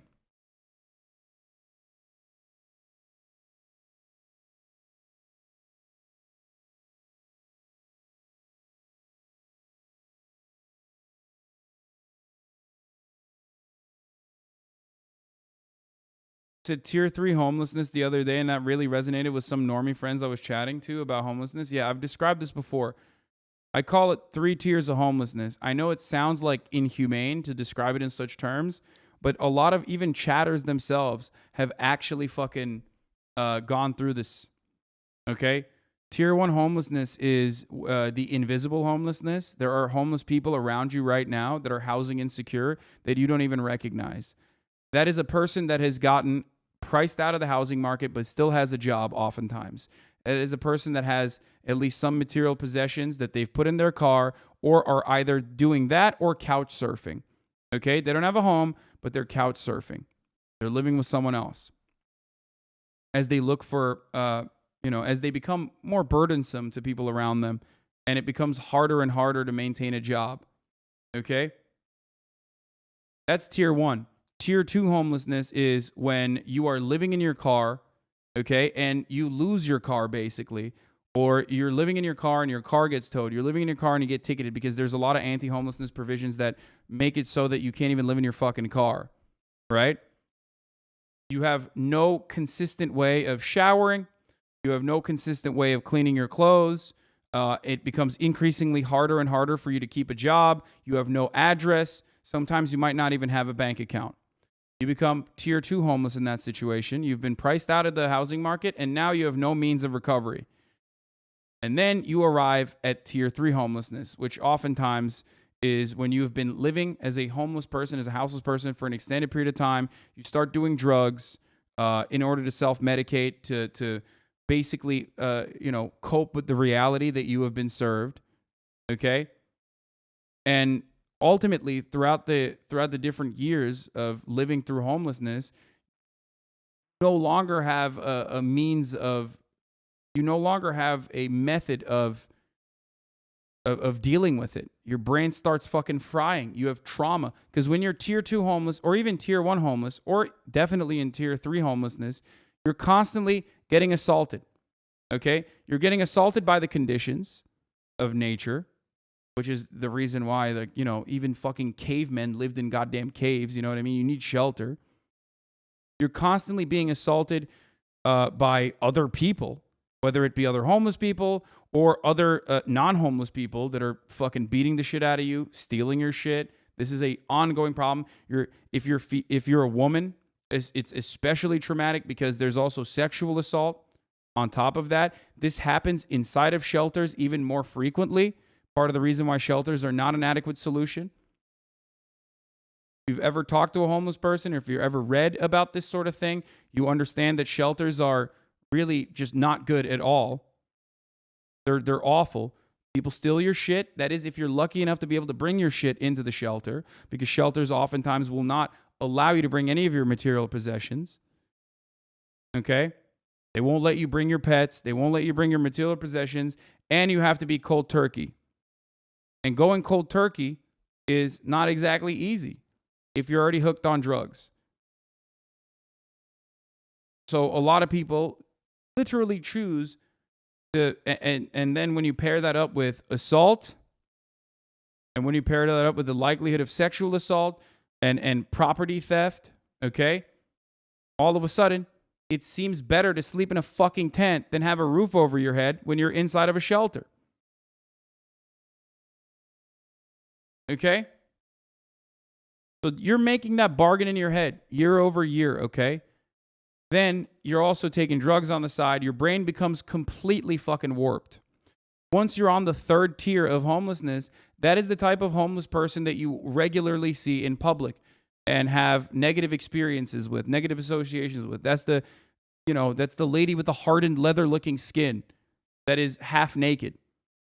You know what I mean? That's what people think about when they think about homeless people.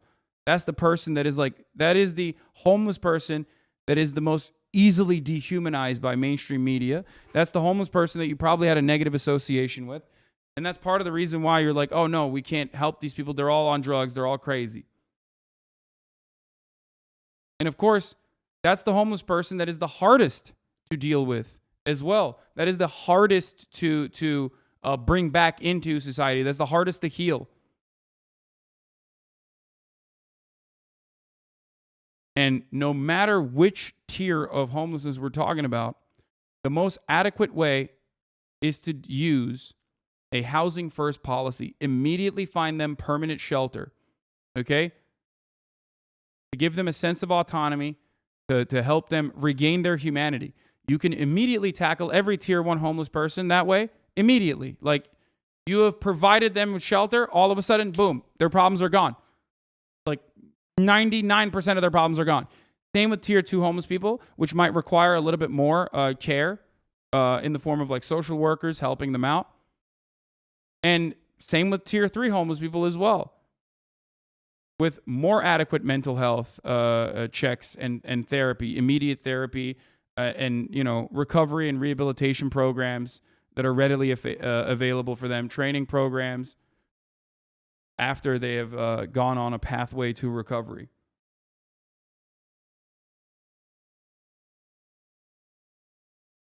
In that way, one, you create an entire new industry that is currently super underfunded. I mean, there is a capitalist alternative to this even, okay? It's just you take a short-term profit cut, okay? Your house is not going to be as expensive because now there's more houses that are readily available. If you're bought into the hospitality industry, maybe they took some of the motels and turned them into or converted them into housing, okay? But now there's a new industry working on this, the gigantic new industry that's working on it. Now, on top of that, the housing market will recover ultimately because there's no fucking homeless people in your neighborhood, okay, in the long term. And ultimately, it would be better for society as well. But of course, capitalism forces people into thinking in short-term benefits. So they can't do that, especially if there's any kind of fucking short-term profit loss. Oh my God, that is the worst thing you could ever advocate for. God forbid.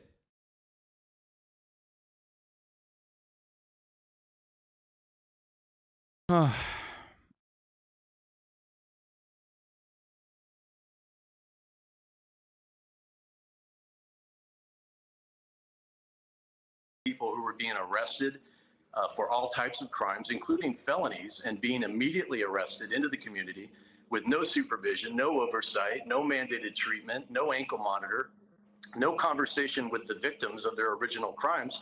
They were just being dumped out of the jails. And that's the number that we have, 70% reoffended, some within days, most within 6 months.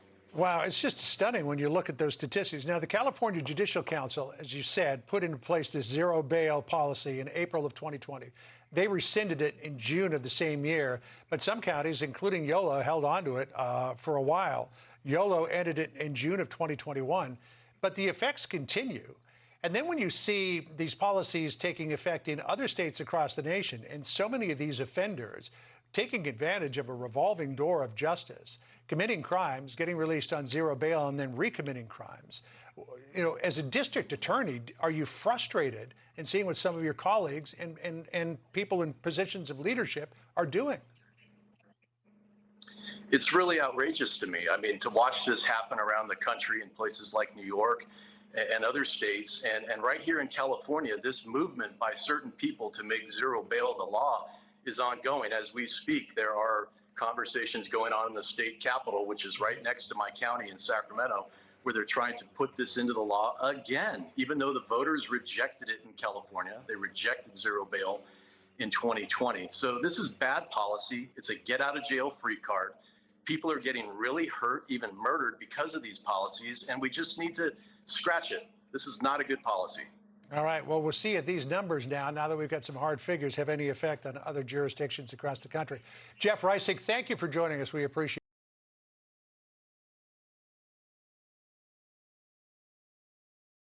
it. It's great. Nothing better than Fox News talking about crime while showing us a supercut of r/public freakouts. Yeah. Wait, why are you so well versed in trans memes? Are you a chaser? I am not. Unfortunately for you. But nice try. When I ended my relationship, I was still living with my partner. I'm a foe. That's why. I learned everything about the trans community so I can be a more adequate foe.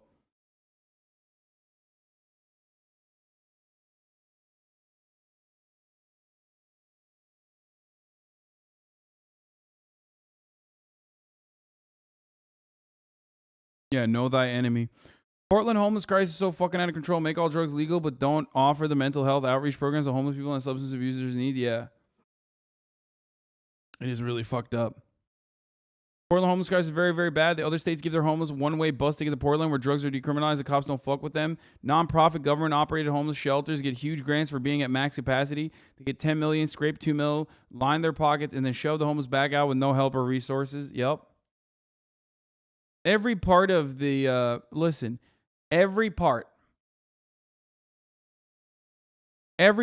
of the system that touches homeless people, which are the most, absolutely the most underserved population, oftentimes also predominantly black or Latino, like in fucking San Francisco, the Latino homeless population is insane, okay?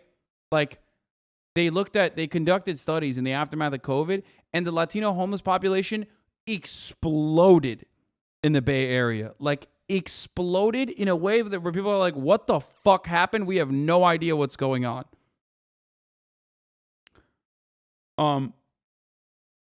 Talk to people in Portland, and most of them don't want the homeless kicked out of there. We're tired of them. I know a lot of people say that. Because it seems as though there is no adequate way of dealing with homeless people.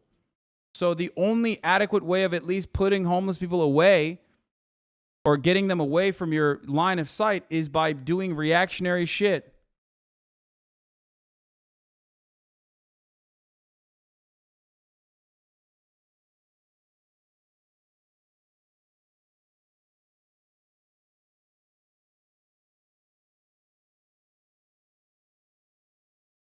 I know why it's going on. It's because they want Latinos to be out of the Bay. Fuck tech yuppies.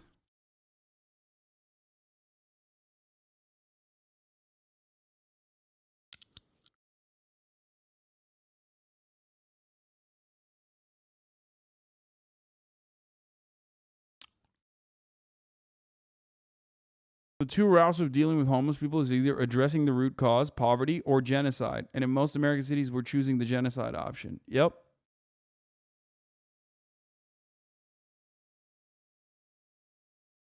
How do you get through the people who are reactionary when it comes to homelessness? I don't know. There are issues in America that impact the most underserved populations. Okay? There are issues that impact the most underserved populations in America, prisoners and homeless people. And whenever I bring that up and try to get chat to comprehend the terms of their humanity, I honestly, I feel like I bring some people over to my side, but there are plenty of people who refuse to hear me out. It sucks. It's a very sad state of affairs, but Americans are not conditioned into fucking seeing the humanity of the prisoner population. They are certainly not conditioned into seeing the humanity of homeless people. This is a foreseeable byproduct of capitalist dogma.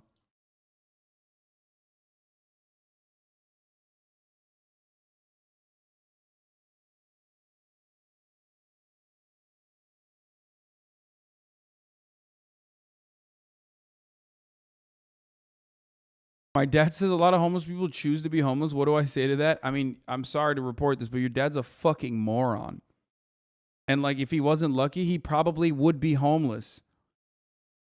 Like, for a lot of people, that's what it is. It's just luck, intergenerational wealth and luck.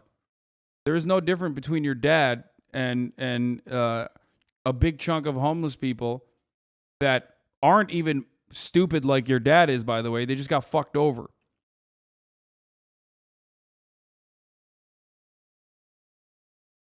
But at least I can tell you, like, you know, there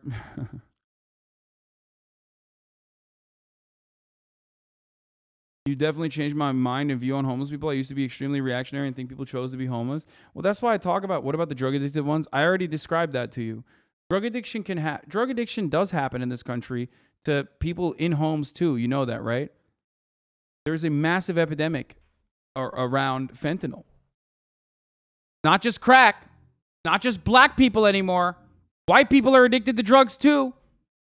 Remember, you know, if you want to find an issue that you can care about because the victims look like you, well, don't worry. White people are fucking drug addicts too. Guys making $300K a year love talking about some homeless guys actually making a ton of money out there panhandling. Such a good dumbass guy thing. Oh yeah.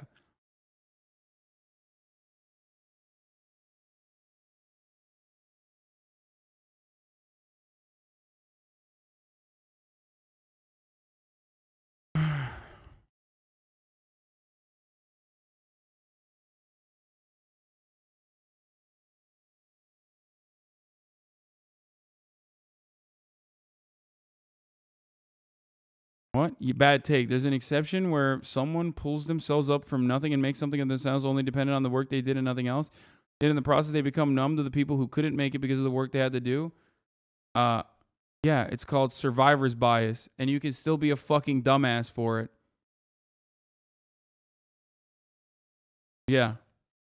Also, nobody made it by themselves. That's not a real concept. There is no such person on this planet that has made it by their own skill. Somewhere along the line, luck had to have happened to you. I work every fucking day for hours and hours and hours. A lot more hours that I put into streaming and a lot more hours off the camera that I put in to make sure that this stream is the way it is.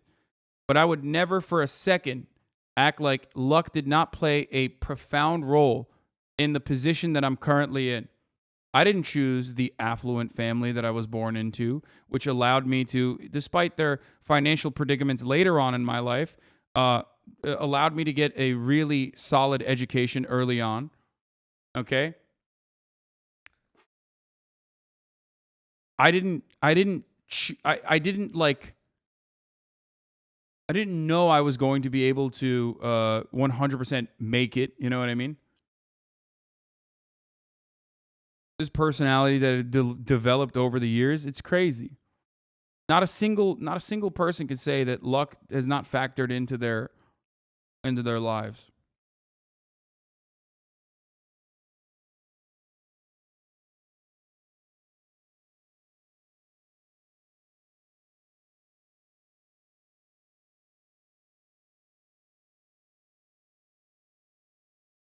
Let's take a look at the local media in Herschel Walker's hometown calling out his false claims about rejecting the debate offer. Our invitation to an October 13th debate with Senator Raphael Warnock at Mercer University. Now, we're co-sponsoring that debate with our Atlanta station 11 Alive and our Macon partners, Georgia Public Broadcasting, The Telegraph, and Mercer Center for Collaborative Journalism. Warnock accepted our invitation about a month ago. Walker's campaign had not responded since we sent the invitation in June. Today, we asked Walker if he planned to attend. He said he won't be there and explained why. Oh, I'm not going to respond to anything that. God damn it. This is the worst part about fucking Herschel Walker, dude. That he doesn't know what he's saying half the time.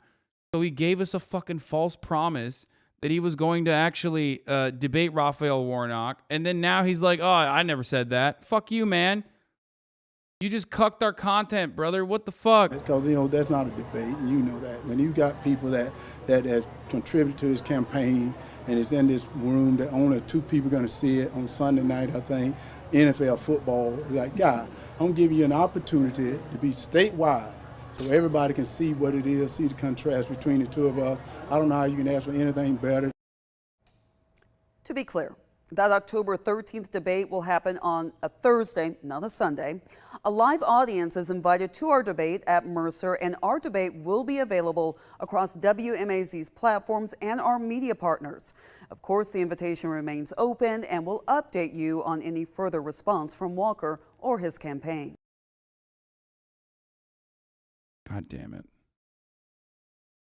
It's just devastating. This is, yeah, it is Herschel. The Lord stopped me from killing a man, Walker. Yes, that is true. That is him. You are right. All right. Let's talk about the Mississippi governor activating National Guard to help with the water crisis. There's a major water crisis happening in Mississippi, but the real water crisis is happening in my pants right now. I have to go pee really bad. I'm going to play this. I'll be back in a second. State of emergency in Jackson, Mississippi. The governor activating the National Guard to help with the water crisis that has left more than 100,000 people in the state's biggest city without running water. Trevor All is there in Jackson with the latest. Good morning, Trevor. Good morning, Michael. So officials at every level are working to bring in water here, but the demand is enormous. You have people waiting hours for a single case, and others who didn't get there early enough are being turned away, as we still have no idea when running water and clean water will flow again in Jackson. This morning, the urgent rush for water in Jackson, Mississippi, with a state of emergency declared. Come on down, baby. Come on down. Thousands lining up at distribution sites, 1 pack of bottled water per vehicle, as their taps at home have run dry. Want some clean water to drink like everybody else. It's hard. It's rough on us right now. At this location, some lined up 2.5 hours early. Those 600 cases gone in 90 minutes, a half-mile line of cars left empty-handed. I have said on multiple occasions that it's not a matter of if our system would fail, but a matter of when our system would fail. Last week's historic rainfall and subsequent flooding accelerated that inevitable failure, but the city had already been under a boil water advisory because of harmful contaminant levels. Deion Sanders, the coach of the Jackson State football team, speaking. I don't know if they talked about this already, but I don't need to tell you what the demographics of Jackson look like, right?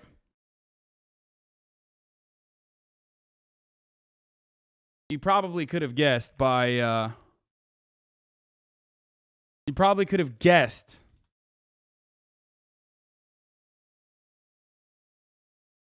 when you saw the state of disrepair that they're living in, you know?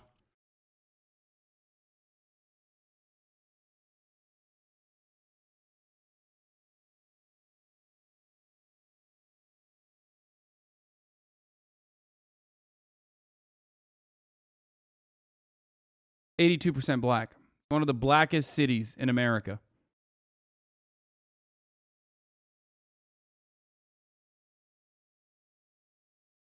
Yeah, to help you understand, Flint, Michigan is 54% black.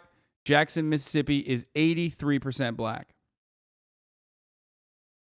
Are you saying that POC don't take care of their things? Dude, I love that. The left's secret contempt for POC is hilarious. Pander in public, shame them in private. You are so brain broken, dude. This is the biggest, most incredible self-report of all time. Fucking degenerate, racist fuck.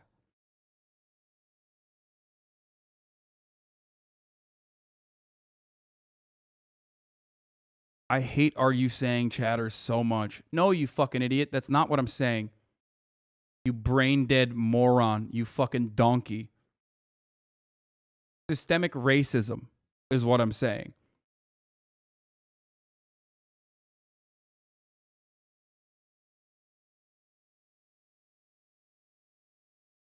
So Mississippi has no water. In Jackson, Mississippi, school drop-off isn't just for the kids. It's also for the water. The entire city is facing a boil water notice. Again. We're told, don't wash your hair with the water. Don't brush your teeth with the water. One thing you probably never heard of in this country is what's called a sacrifice city. Places like Flint, Michigan, Newark, New Jersey, Detroit, Milwaukee, Plant City, Florida, and Jackson, Mississippi. They've actually been struggling with toxic water for the last... Once the city is over 24% black, it's like automatically, that means that there was a dedicated effort to push black people into that city or that neighborhood, or a dedicated effort to destroy the blossoming black community that came out of that neighborhood. Like historic examples would be Tulsa, okay? And therefore, much easier to just like refuse to offer loans, refuse to fucking help the black communities get out of that state of disrepair, and that sets off a chain of motion, basically, that creates this never-ending cycle of poverty and violence.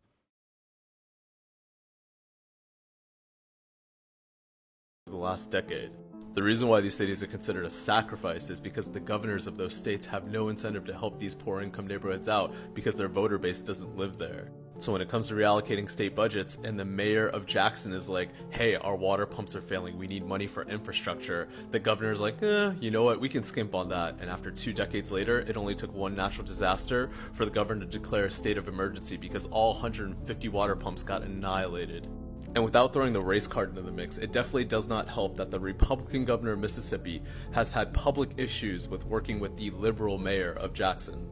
This is Mississippi's governor, by the way, Tate Reeves, whose best hits include calling pregnant women shit out of luck in his state and also notorious for cutting financial assistance programs for low-income households. But his biggest flex is being able to divert an entire water truck to the front of his mansion while people in his state can't flush the toilet. So Mississippi has that was no another... water. That was another incredible move too. What an incredible move.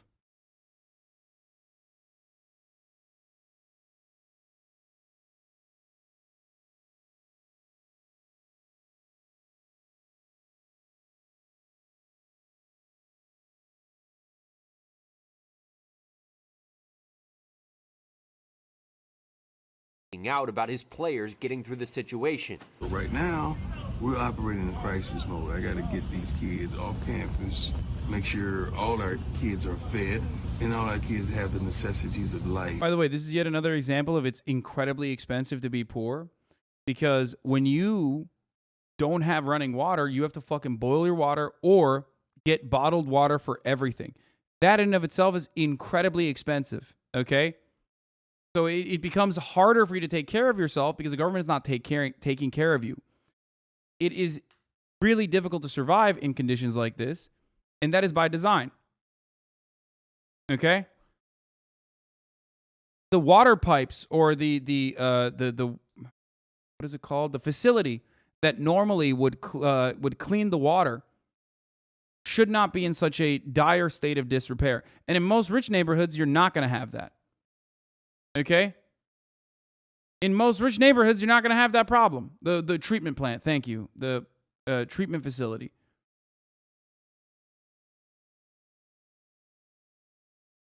But of course, it doesn't matter. If you're in a poor neighborhood, then you're fucked. For the next several days until this crisis resides. The city went without water for a month last year, and a 2020 EPA report found multiple issues, including failure to replace lead pipes, faulty equipment, and a lack of... A reality for, again, like I said, if you have 20% plus, if the black population percentage is over 20%, your fucking pipes aren't going to work. Okay? Straight up.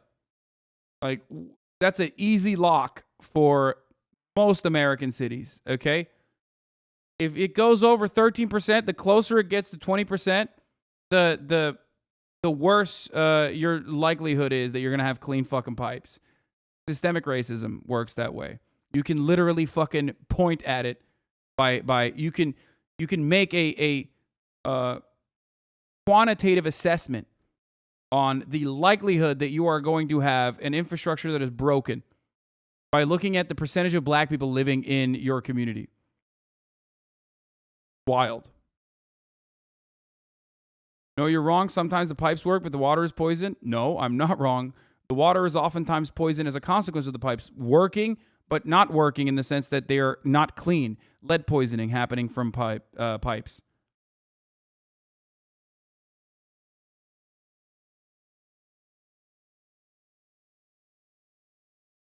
Income map will prove your point. Oh, yeah. Wait, where's the income?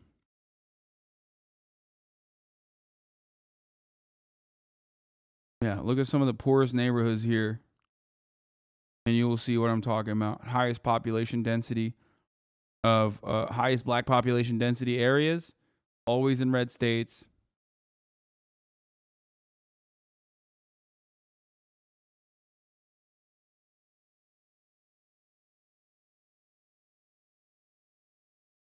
Honestly, I find more examples of reasons I hate this country than love it. It makes me sick.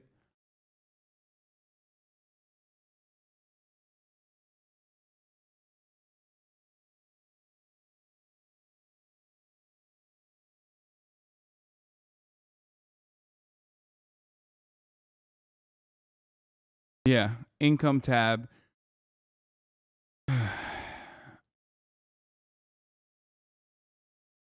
Income tab is also always going to be the lowest too.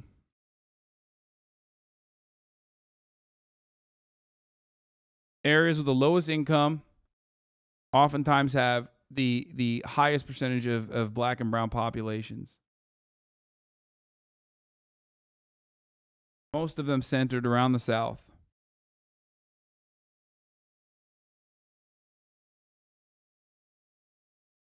Now, of course, you're right. Danny Penguin is right. He says, I could be wrong, but I think West Virginia could be a counterexample. Not a lot of black people, still extremely high levels of poverty. First of all, there's still,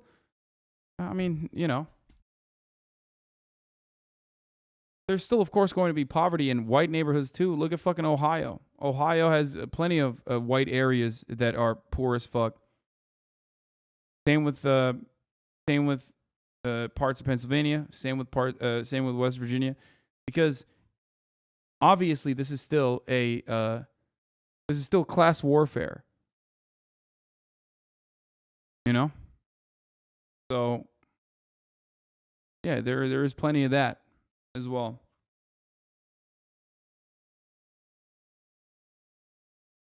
Make no mistake.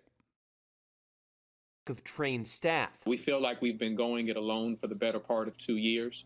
The crisis also putting a spotlight on systemic infrastructural racism, as Jackson's population is more than 80% black. The whole city is suffering at some point in place. Regardless of the demographic makeup, we're all feeling the brunt of it in some type of way. And emergency maintenance is now underway to get that water treatment plant fixed, but the mayor here says fixing everything wrong with the water system so that this doesn't keep happening over and over again could easily cost $1 billion or more. Michael? Yeah, it would be worth it though, Trevor. Thank you. Breaking news overnight, the Justice Department. Now to the state. The governor also did not invite the mayor to the emergency meeting. Kate Reeves stands with MEMA and MSDH to discuss Jackson's water crisis. Reeves says he didn't personally invite Mayor to the briefing and isn't sure if anyone else did. The city's communications director that says she found out about the presser via Twitter. That's a cool way to deal with it, by not inviting the liberal mayor of the city that is undergoing the worst crisis. I wonder why that happened. Dude, the racial resentment is always a compounding factor, okay? Because we're talking about Mississippi. Mississippi has poor-ass fucking white neighborhoods too, boys. Okay? And trust me, I'm telling you, Tate doesn't give a fuck about those poor white people either. Okay? But racism in the circumstance is an additional compounding factor on top of it. Okay? That's it. That's how the shit works. Always. Like a double whammy. That's great. Oh, man, nice. You know, we got the fuck over black people on top of it. Pennsylvania. Fetterman won't participate in a debate with Oz and calls Oz for mocking his recovery. We're going to go back to Pennsylvania now, speaking of poverty. All of you broke boys are probably going to be hit with the top of the hour ad break because you do not have enough money to subscribe for $5. However, fear not, if you are a broke boy, speaking of poverty, you can subscribe for free with a Twitch Prime by stealing someone else's Amazon Prime account or having your own Amazon Prime account if you have one and connecting it to your Twitch account to get one free Prime subscription a month. You can also get gifted a sub if you're a broke boy and get lucky. Here's the 1 minute ad break now. Pennsylvania's Democratic Senate candidate Condoning theft? I'm always condoning theft. John Fetterman will not participate in a debate next week against his Republican opponent, Mehmet Oz. In a statement yesterday, Fetterman said he's not going to lie, this kind of sucks. I wish he would. Still is recovering from a stroke, and he called out the Oz campaign for appearing to mock his recovery. The Oz campaign had released a list of what it called concessions it would be willing to make if Fetterman would participate in that debate. They listed paying for any additional medical personnel Fetterman might need on standby, permitting Fetterman bathroom breaks, and allowing him to have his notes in front of him along with a, quote, earpiece so he can have the answers given to him by his staff in real time. That's a document from the Oz campaign.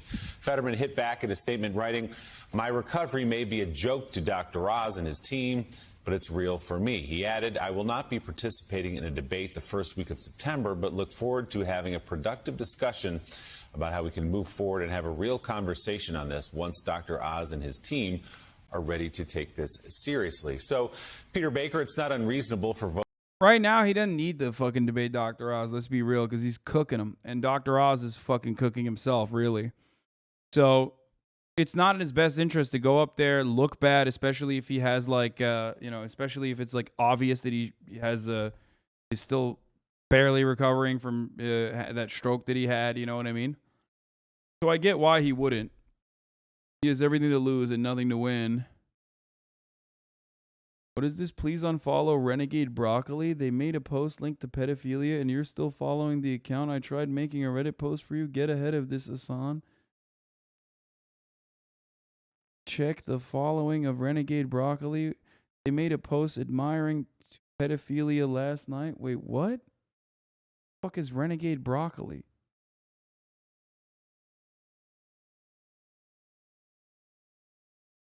His Twitter user? Is this Twitter? Is this Chatter is right? Please unfollow them. Where? What is? I don't know what's going on. What the fuck is a Renegade Broccoli?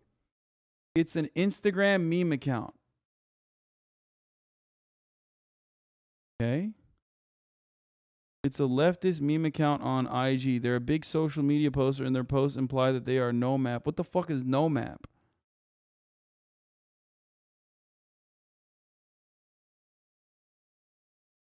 Told you to unfollow them in the mod chat yesterday, lol. What? What is it? Renegade Broccoli? Oh, no, no, no.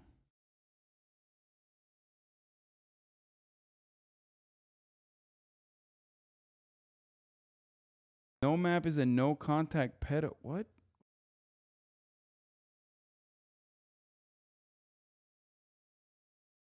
not even coming up.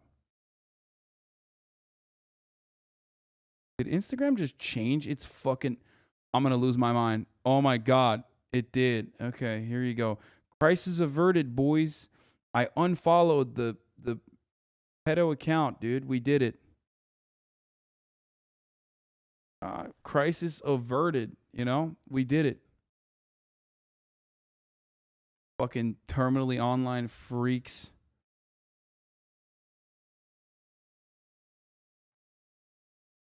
No map, non-offending minor attractive person. What the fuck? Just need to ban these people who do not get involved in map discourse. Don't do it. Don't let these people know they can police your follows. Wait, no one can police my follows, but if someone is like pedo posting, then yeah, I'm not gonna fucking follow them. I do also follow like, you know, Nazis and shit on Twitter, you know, just to keep tabs on what the fuck they're doing, but that took you a problematic amount of time to figure out. here's a problematic amount of time that you need to be banned for permanently. You are the worst kind of person on the planet. Okay? I'm gonna keep it real with you. Unless that was a fucking joke, which I hope it was, and you can deal with the moderators on that one. Okay? Was that worth it? Yeah, it's just like half the chat is unironically follow policing, and the other half the chat is just like, I don't know.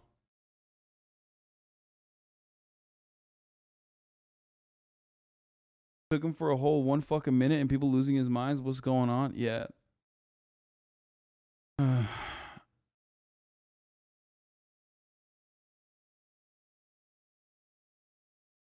Not knowing about some random ass pedo is problematic. Yeah, I don't fucking know. I don't even know what no map meant.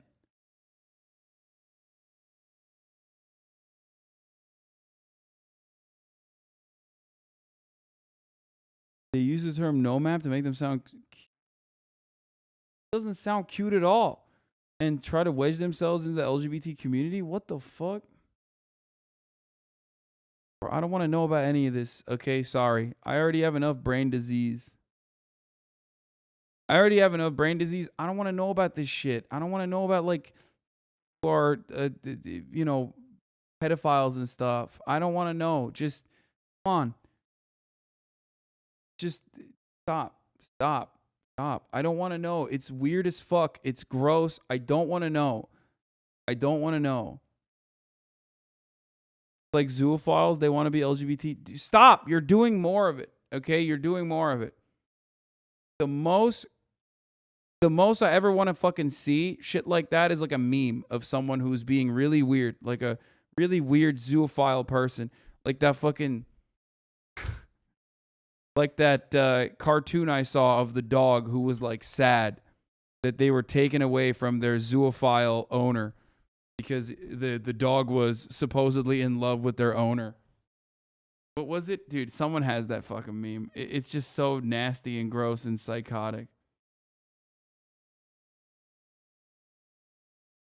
You know?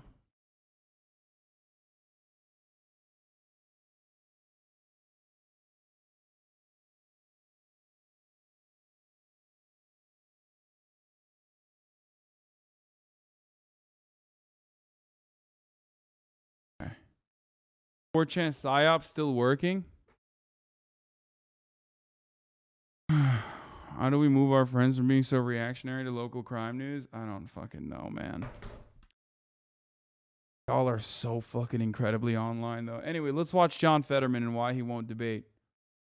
Voters in the state of Pennsylvania to want to see a debate between the two candidates, to want to have John Fetterman, who wants to be the senator, up there debating his ideas and his policy positions. But there is this tone that everyone has adopted in the Republican Party, it seems, from Donald Trump, trying to be mini Trumps, which is to just, what's the word I can use on TV? Just to be a jerk as a strategy. Yeah, it's very Trumpian, this statement that Dr. Oz put out yesterday, and something ironic, of course, about a doctor, making fun of somebody else's medical condition. But he's trying to inject that into the race. He's trying to make that an issue in which he could possibly get traction because he's not doing as well as he ought to be doing. This is what I was talking about. Something that anti-zoos tend to ignore a lot. Don't just guess the situation. Hashtag zoophile, hashtag zoophilia, hashtag zoopride. I rescued this dog from a disgusting zoophile. They were raping this poor dog while it can't even consent. Stop assuming that I didn't consent. You can't understand my words anyways. My partner knows me though and understands my body language. Just leave us alone. We were happy. I miss my love. I want to go home. See, the poor dog is even crying. It must be traumatized badly.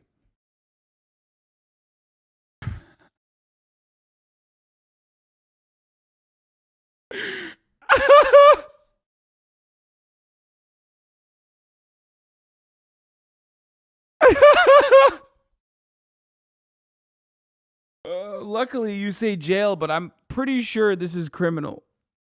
Not the post itself, but like anyone who acts out on those desires.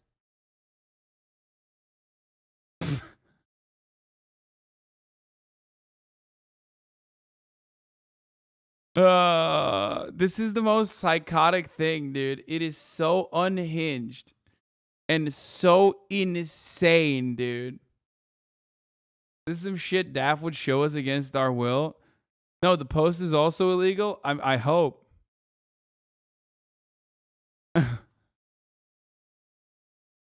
There is 0% chance this is a real person. I refuse to believe that a real person honestly wrote that out, drew it out, and was like, yeah, this is gonna fucking hit. Like, this will really get people on their side. But, however, I do want to investigate all 46 people that liked this. Okay? I do legitimately want to investigate and possibly file criminal charges against the 46 people that like this, okay? Because those people saw this, read this, and were like, that's me, sis. That's so me. The 96 people that retweeted it probably were like against it or quote tweeted it most likely, I suspect.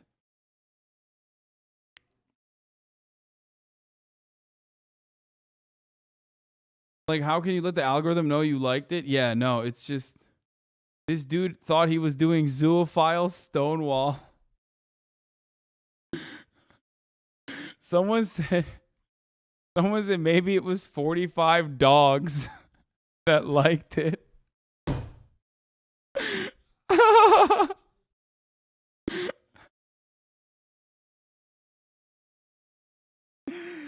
Oh, yeah, dude.